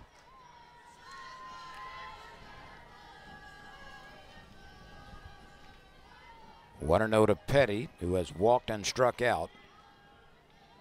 She needs a hit to extend her hitting streak to 8. Buster the Bronco is the mascot name. Love it. Must be big cowboy country, huh? Oh, yeah. And potatoes. 75% of the students come from Idaho, Oh. but only 2 on the softball roster are from Idaho. 17 of them, Yvette, are from California. Well, Schultz is a California native, so that's his stomping ground, so he's got his connections there, and California has always produced great softball players. The 2-1 pitch. Ooh, that was awfully close. 3-1, Petty will take it. Perhaps the most famous alumnus has been Michael Hoffman, the film writer, director, and producer of A Midsummer Night's Dream and many others. Here's the 3-1 pitch. Right there. That in the football field, the color of it's got to be the... I think that was the first artificial surface field with a color other than green. I mean, that's what you think of immediately when you hear Boise State. The 3-2 pitch. Petty spoils it. LSU needs base runners. 1 out, nobody on base. We play in the 6th. It's a 2-2 game. The Tigers' runs came in the 3rd, or make it the 2nd and the 3rd. The first one was on a home run by Rudity to the opposite field. And then a 2-out error, and later an RBI single by Carson produced the 2nd run. 3-2, swing and a miss. Petty goes down on strikes. And Abby Dowell has been getting it done as a relief pitcher. She has been very effective, and her ball is moving. That's her first strikeout, but she has been in control. Now 2 gone, nobody on, and it's Coffey at the top of the order, who is 1 for 3. Trying to become a table setter. Briggs is on deck. She's 2 for 3.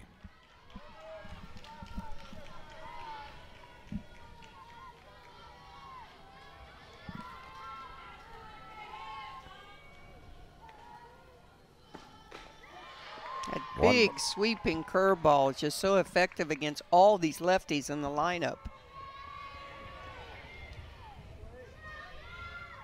1 ball, 1 strike. The bases are empty. 2 outs. Coffey trying to get aboard. Same pitch, same location. It's 1-2, and Abby Dowell has done a really fine job coming out of the bullpen. So they don't have the one-way communication. They've got the old armband.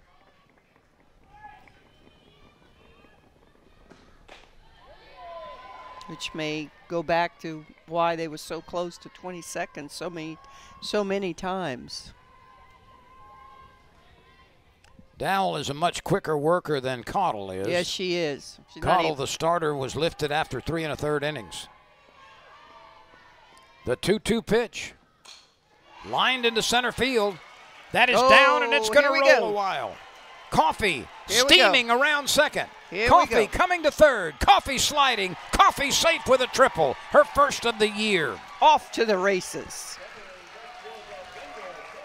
Danica Coffey now 60 feet away as the center fielder Knight made a diving effort, couldn't get it, and you've got to question that decision because had she cut that ball off on a hop, she would have held Coffey to a single. Once she went to her feet, once she did that, once she went to the ground, it was off to the races. And Yvette, you've got to know the situation. The center fielder gambled. Just a freshman. Had she let it bounce and cut it off, which she could have easily, that would have held Coffey to first base. Now she's just 60 feet away. Yeah, in that situation, you want to keep the ball in front of you. And keep that base runner from getting into scoring position with 2 outs. Although we probably would have seen Coffey try a stolen base. But we'll see what occurs now with Briggs at the plate. She's 2 for 3. Her hitting streak is now 4 games. At the plate for the Tigers, center fielder, number 88, Briggs. We'll Coffee with the play that probably she should have made on that ground ball, but she just might have redeemed herself right there. Her first triple of the year. Briggs has been so consistent offensively for the Tigers. She hit .393 as a freshman, .339 the next year, .368 in 2022, and .347 a year ago. This girl is all business. If you come to practice, she does everything perfectly. She practices every chance she gets the way you're supposed to practice. It's 2-0. Pleasance is on deck. Coffee with a 2-out triple to center field. 2 balls, no strikes on Briggs. Tigers have been the comeback kids this year. There's no quit in them. The 2-0 pitch in a 2-2 game. That's high.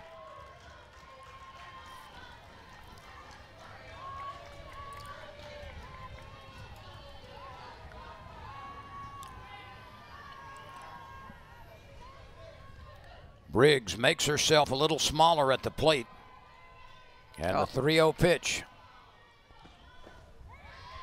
Right there for a strike.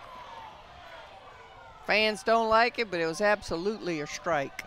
Dowell's going to have to do it again twice. Her infield leans in and offers vocal encouragement. Here's the 3-1 pitch.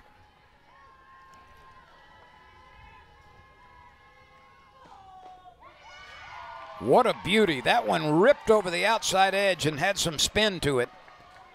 That's a really fine breaking ball. That's a pitcher's pitch. That's why Briggs didn't swing at it. But it was absolutely a strike. The 3-2 pitch with a go-ahead run at third base. 2 outs. A little flare caught on the run and foul ground by the shortstop behind third base. So Briggs, after getting ahead in the count, eventually fouls out to the shortstop in the 6th inning. Base hits by Knight and Bumcrot and Groves and Flores, the latter producing a couple of runs. And Tigers left the go-ahead run at third base in the bottom of the 6th inning after a 2-out triple by Coffee. And now McAnally will bat first for Boise State. Ground ball right side. Short hop, underhanded throw. Petty gets it done at second base to Gutierrez.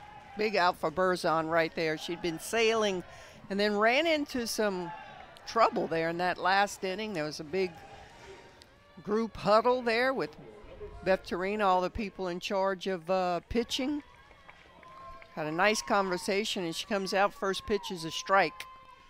Berzon did not allow a base runner until a 2-out walk. After I just got finished saying all that, she nails the hitter. That's Lake, who's hit by a pitch. But Bergeron had a perfect game going through 4 2/3 innings.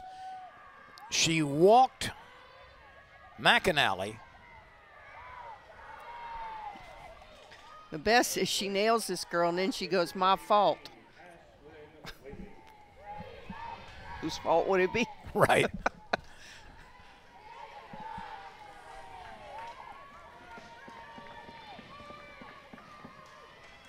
All 4 hits for Boise State came in that decisive 6th inning. And her goal this year is to be more consistent, and I guess that's what they're talking about. You know, she's been dynamite and perfect for 4.5 innings and then just ran into trouble. Whalen lifts it to left field. It's playable. Newland lines it up. She's got it. And there's the 2nd out. So Whalen has grounded out twice and flied to left field. And Newland just cheered for herself because I think that's the first ball she's gotten all night. Bumcrot will come to the plate.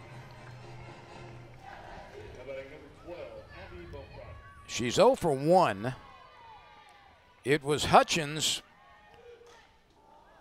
who got that base hit coming off the bench for Bumcrot to get it all started with 1 out in the previous inning. Up until then, Berzon was working on a no-hitter. 2 runs, 4 hits for Boise State, all of it coming in the second inning. 2 runs, 8 hits for the Tigers.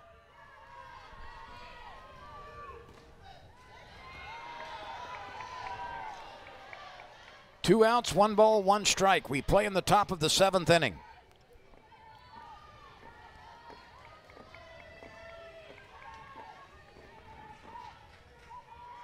Bumcrotch starts with the open stance and closes it as the pitch is delivered and takes one down the middle.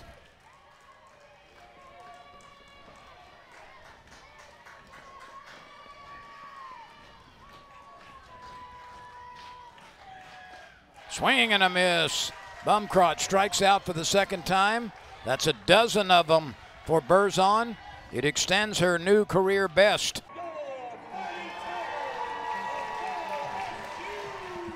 We play in the bottom of the 7th. Boise State and LSU meeting in softball for the first time. Tigers got in front on a home run in the second inning, added another one in the third, added another run, that is. Berzon was cruising through 5 innings with a no-hitter. Had a perfect game. It all came apart in the 6th with 4 hits and a couple of runs. And we are tied 2 apiece in the bottom of the 7th. It's Taylor Pleasance, Gutierrez, and then Newland for the Tigers against the reliever Abby Dowell, and she has thrown shutout softball since the 4th inning. The pitch. She's been a good change of pace, and the Tigers really haven't had an answer for her yet.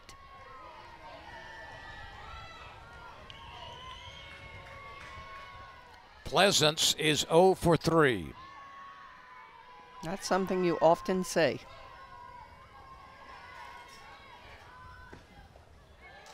She flied out to right in the first. She grounded to third in the third, and she flied to center field in the 5th.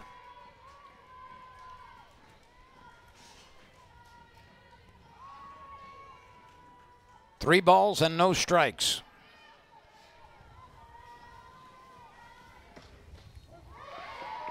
That one's there. 3-1. Pleasance leading it off in the 7th. The Tigers need 1 to win.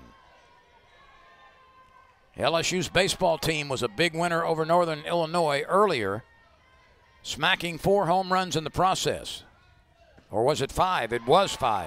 I tell you what, she is coming up with some dandy pitches. Dowell is just painting that outside corner to the lefties with her curveball. 10-2, the final earlier this afternoon. LSU beating Northern Illinois in baseball. The 3-2 pitch to Taylor Pleasance.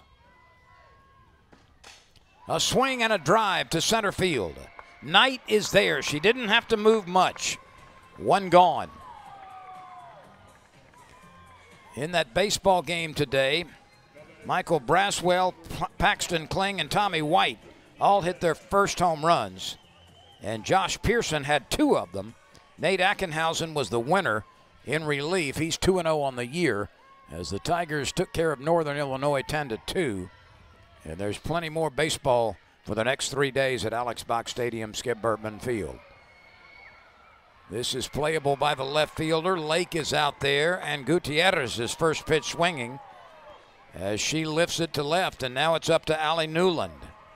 She has lined out, reached on an error, and scored, and reached on an infield hit. She is 1 for 3. Had some good pitching performances from both sides. Abby Dowell came in at mid-game and has thrown a shutout. The pitch. Upstairs, ball 1. Rudity is on deck. She's been on base 3 times as the LSU right fielder. There's a gap in right center field for Newland and also down the line in right. The pitch. 2-0. Dowell takes a little walk to the back of the circle. Now gets ready.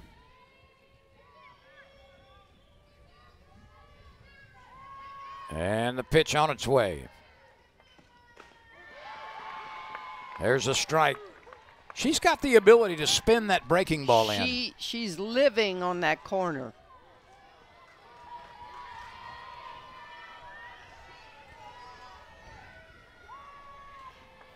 Here's the 2-1 pitch, 2 outs, bases empty, 2-2 ball game in the 7th. Ground ball to the left of the shortstop. Gosha comes up with it and makes the play. And we move on. A 3-up, 3-down inning. Well done by Abby Dowell in relief. 2 runs, 4 hits, 1 error for Boise State. 2 runs, 8 hits, no errors for the Tigers as we move forward to the 8th inning.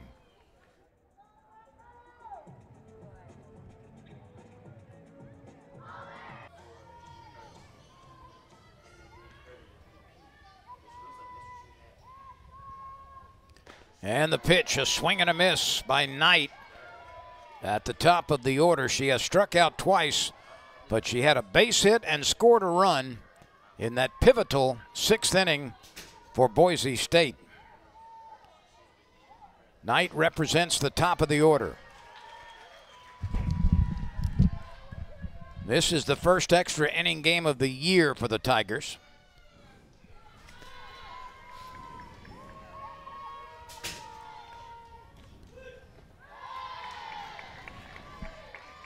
One ball, 2 strikes.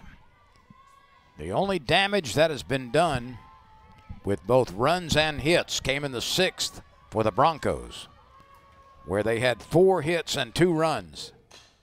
A chop back to the circle. Berzon's got it, turns and fires to Gutierrez. 1 gone. Yep, the Tigers have out-hit Boise State 8-4, but the runs are the same.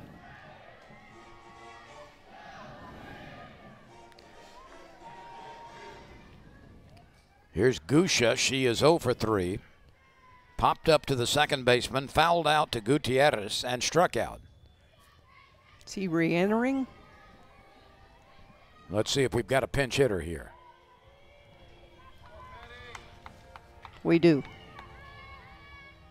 Brooklyn Pettis is pinch hitting for Gusha. So this is Pettis.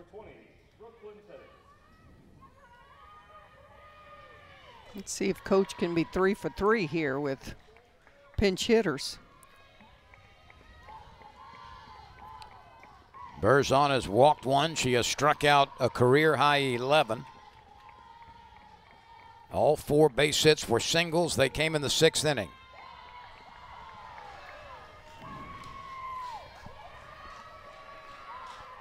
LSU 8-0.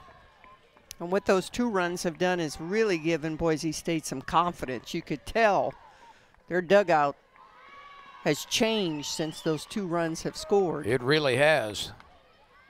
Boise State comes in 8-3. LSU 8-0.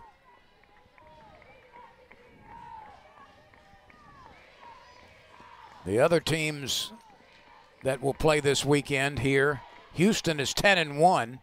And Austin Peay is 5-1. So a good field here in this LSU tournament.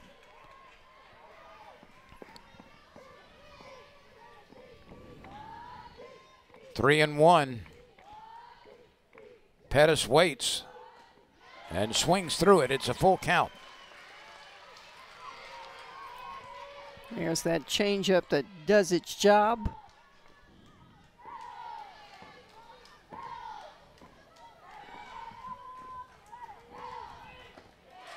Back and to another back. one.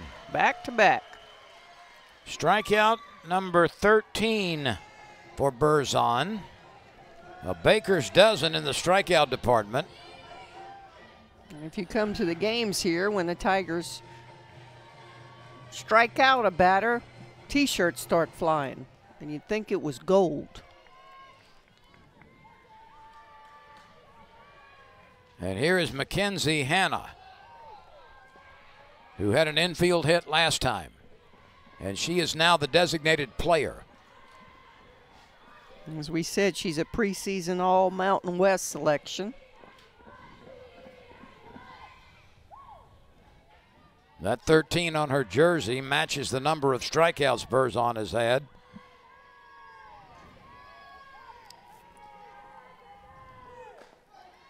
Steve, right. Is that how you said it when you were an umpire? Sometimes. What was the other call? I don't think so. The 0-2. Often it was, what do you think, to the catcher? No.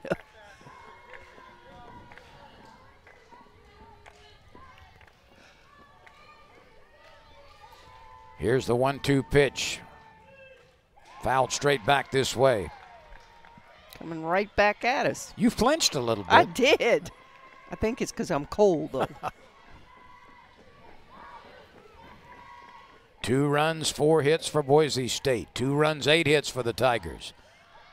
The Broncos are hitting in the 8th with 2 outs and nobody on base. The pitch, chopped to the left side. Coffey's going to have to hurry. She does. Out at first base, Coffey unleashes a strong throw. Gutierrez on the receiving end, a 3-up, 3-down inning. Now the Tigers need a run to win as we go to the bottom of the 8th.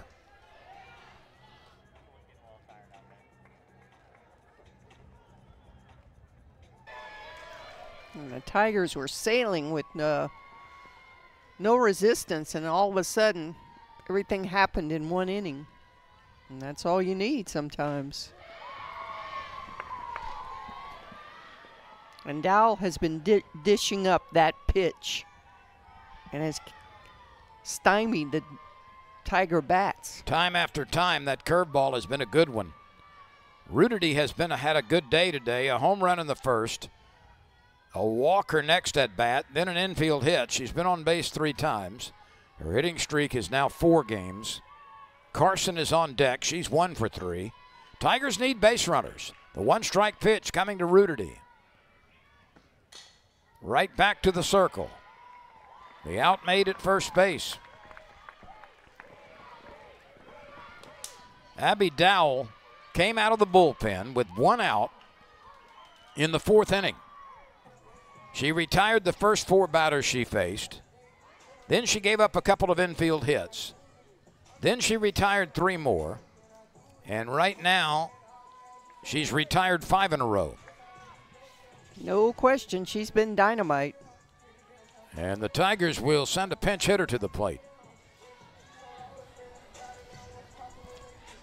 This is Michaela Walker.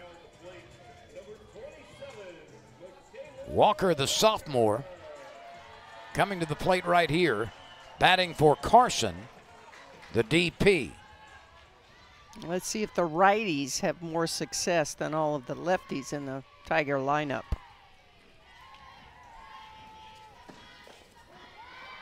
Strike 1 over the outside part of the plate. And Dowell is saying, I can work that other side of the plate also. She has been really, really good in relief.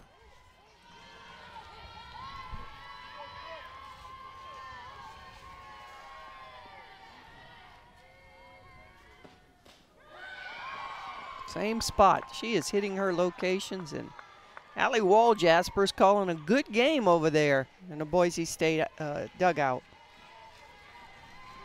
And there she is, the ex-All-American for the Tigers. Always an All-American, I guess you don't say ex. Walker goes down on 3 pitches. Got 1 swing at it.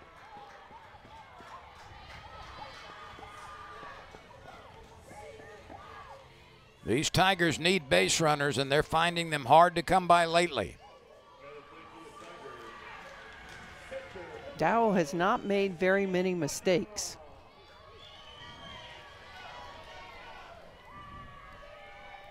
Walker is now 0 for 3 on the season with limited at-bats. Bergeron pops it up right field. Right fielder is there among the second baseman and the shortstop as well. And we move forward a basketball game involving LSU and Auburn. The end of the first quarter in the Maravich Center. Auburn leads by 1, 17-16 over the LSU Tigers. And remember, Auburn is a team that sent LSU to a defeat a few weeks ago in Auburn. But 17-16, the end of the first quarter. Auburn's Tigers lead the LSU Tigers in women's basketball. Nemesis for the Tigers, the LSU Tigers. Berzon, Too many Tigers. Yeah, Berzon coming into this game, this inning, had thrown 131 pitches. Nearly 70% of them were strikes. So for the most part, she's been filling up the strike zone. She's walked only one. She is the ace of this staff, so I'm thinking Beth Torina's going to let her finish. Oh, that ball hit the line. It's a fair ball, and Flores is on her way to second base. She slides with a double, and she is in scoring position, and she is excited. I was going to say, I hope you say she is excited. I mean, they definitely have kind of figured Berzon out here. She was gliding through these innings. That's hit number 5 for the Broncos. The first 4 came in the decisive 6th inning. And you can't get any closer than what that ball just did. It was Flores who had that base hit back in the 6th, which produced the 2 runs. So she's now in scoring position with nobody out. I say figured out Berzon. It might be Flores that figured her out. And what is this discussion with the umpires for? The only thing I can think is if Beth Torina is challenging if it's fair or foul. the ruling fair or foul. I don't think she did. And that is a reviewable play, but it will not come here. So let's see now what Boise State does with a leadoff batter at second base. Holly Farmer has struck out twice and grounded to shortstop. And you know, it seems like the momentum has switched to Boise State. Let's see if she bunts. She does. Gutierrez has it. So Gutierrez, streaming in from first base, was able to pluck that one in the air on the run for the important first out, and the runner holds at second. Good job by Gutierrez. I think the hitter was trying to push that ball past. No, she just popped it up. Same thing as hitting, bunt strikes. Here's Leah McAnally, who has struck out, walked, and bounced out.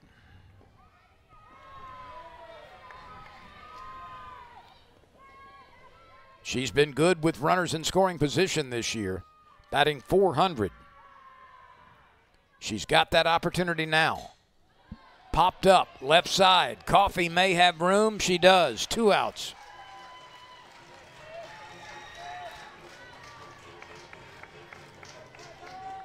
So 2 quick outs following the booming double by Flores. She's still at second base, but there is still work to be done for the Tigers.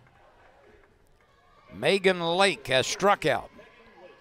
She's bounced out to first base and was plunked. Strike 1 call.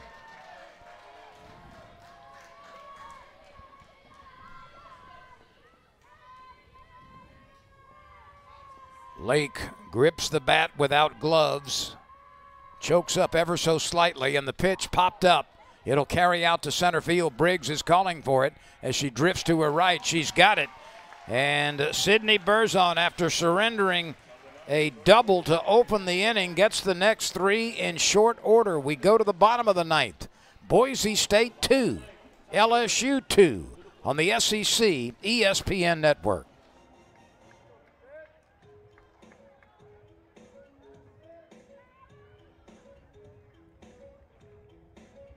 Against the Tigers with all of their lefties in the lineup, her curveball just, as you see right there.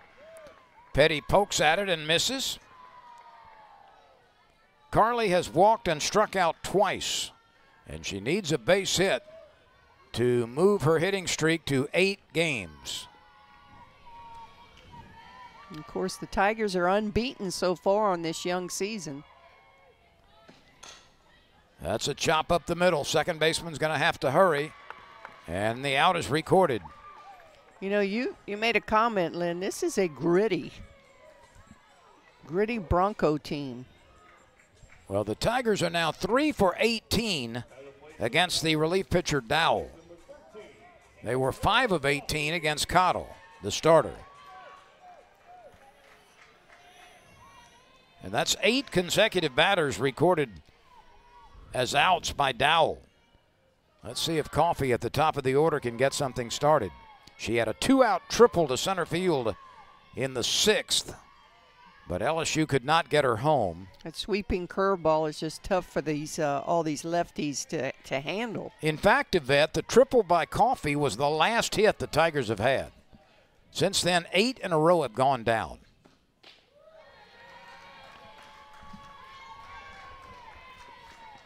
Two and 0.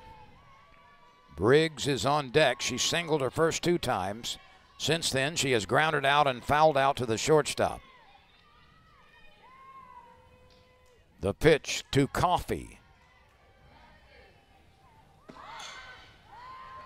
Coffey has struck out, singled, grounded out, and tripled.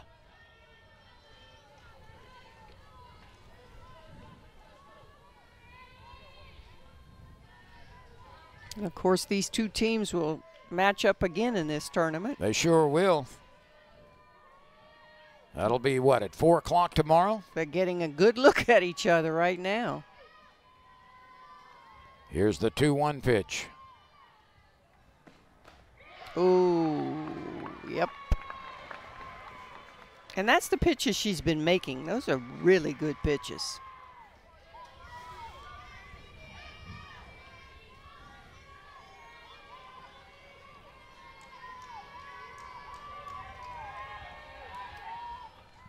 One out, nobody on base. The 2-2 to Coffey. Yeah, it is a back-to-back against Boise State. Farmer gobbles that up at third base and flips it over to Whalen for the 2nd out.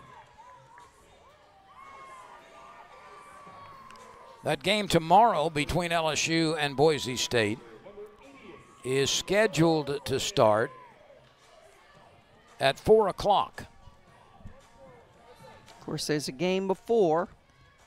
And then following that game involving LSU and Boise State, the Tigers will stay on the field and take on Houston.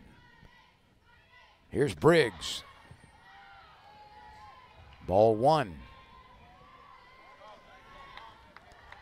9 consecutive batters have been retired by Dowell.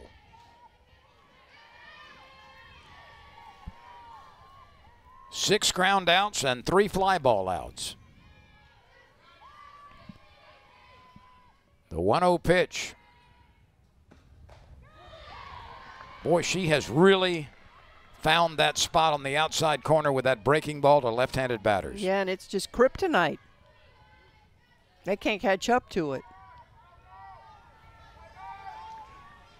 She palms the softball, finds the grip she wants, and here we go.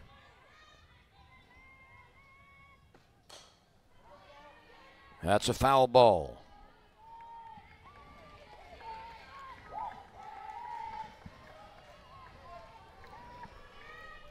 LSU had a run taken away early in the game on an appeal, which was upheld, actually not upheld, but reversed in the favor of Boise State. Here's the 1-2. Oh, barely off the plate. The whole infield had lurched toward the dugout. Didn't miss by much. Now the make it happen pitch for the pitcher and the catcher and the batter. Here it's 2-2, 2 outs, nobody on base. Pleasance is on deck. And we go to a full count. Tried to throw a changeup there.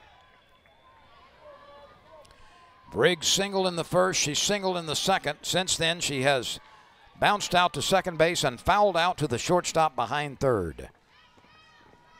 This is a different batting stance for Briggs. That's nubbed off the end of the bat. The shortstop's got it, fires it over. Briggs is retired. And Abby Dowell continues to shut down the LSU bats. We go to the 10th inning. Runs, 8 hits and no errors for LSU.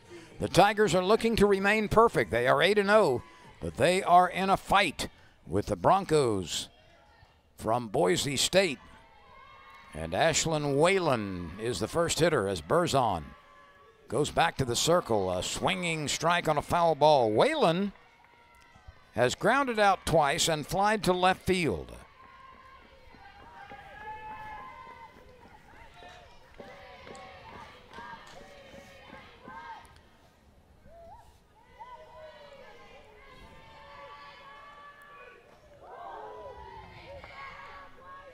One ball, one strike.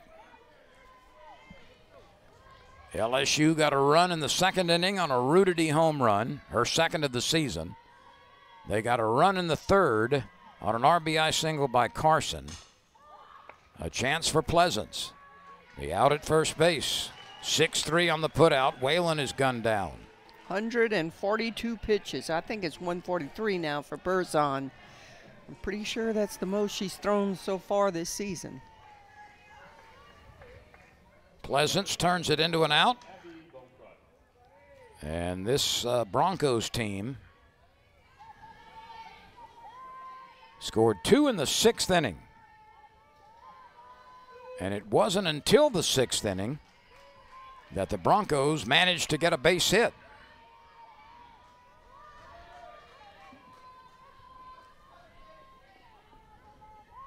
Bumcrot is 1 for 2. That's a mitt popper, but it turns Bumcrot away. It's inside. 145 pitches on the night.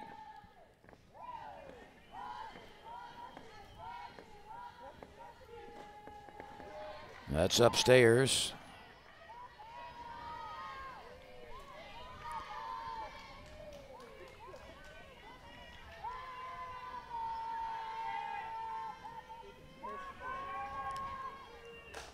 Oh, that's well hit, but it is well hit, and it's tracked down where the grass meets the dirt on the warning track as Mackenzie Rudity was able to get to it.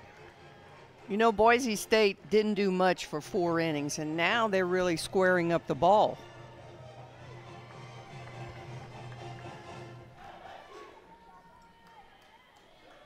Kind of the reverse of what the Tigers are doing.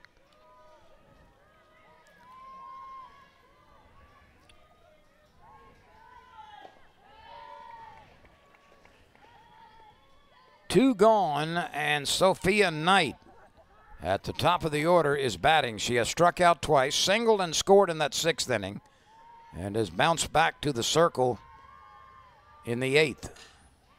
Had a huge hit in that 6th inning.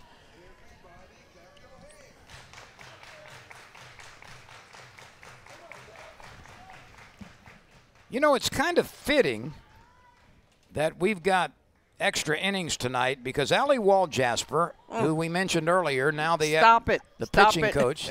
Don't even say those innings. Well, she went 19 innings against Ole Miss. We did that game a bit. She faced 68 batters. There's one slash to the opposite side through the hole for Knight. That's her second base hit. She's showing why she's the leading hitter. She's made some adjustments. Yeah, Lynn, we were there. And she faced 68 batters in that game. Well, Berzon has faced 36 in this game. Might be the Allie Wall-Jasper Hex for extra innings. Free softball. Let's see if they send Knight. Not on that pitch. That would have been a good pitch to guess on, though.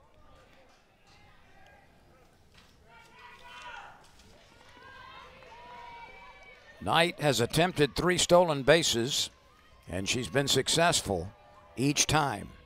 She's at first. 1 ball, 1 strike, 2 outs. The go-ahead runner at first.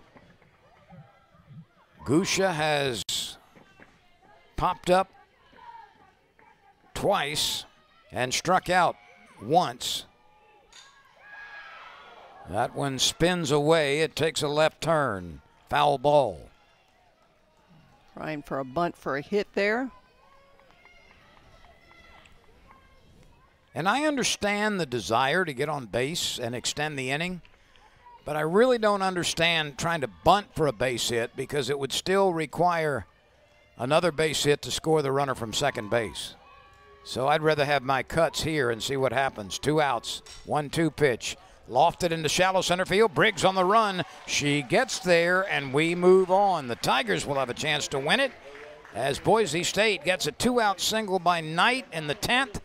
Tigers held a 2-0 lead going into the 6th. That's when Boise State tied it. We play in the 10th right now. Got a 3-hour ball game now, Lynn. And Taylor Pleasance leads off for the 4th time in this game, meaning that Sierra Briggs has made the final out in an inning for 4 straight innings. Let's update you on the LSU women's basketball score. The Tigers ended the first half. Which Tigers? On a 15-2 run, the LSU Tigers. And right now lead by 10, 40-30. Goodbye. Let's see if this is a game winner. You can pucker up and kiss that baby goodbye. A rising line drive over the center field wall. It's a walk-off for Taylor Pleasance, and the Tigers prevail in 10 innings as Taylor Pleasance smashes one over the center field wall. Can't keep her quiet all night long, but if you were going to have anybody that would step up and do it, Taylor Pleasance. It was a no-doubter off of the bat. It is her 3rd home run of the season. It is her 18th RBI. And Taylor Pleasance, with her first base hit of the game, after 3 fly ball outs and a ground out, wins it in walk-off fashion in the bottom of the 10th inning. What a ball game. Well, we'll play again in a matter of hours, Lynn. Same 2 ball clubs, 3-hour game, but you can't keep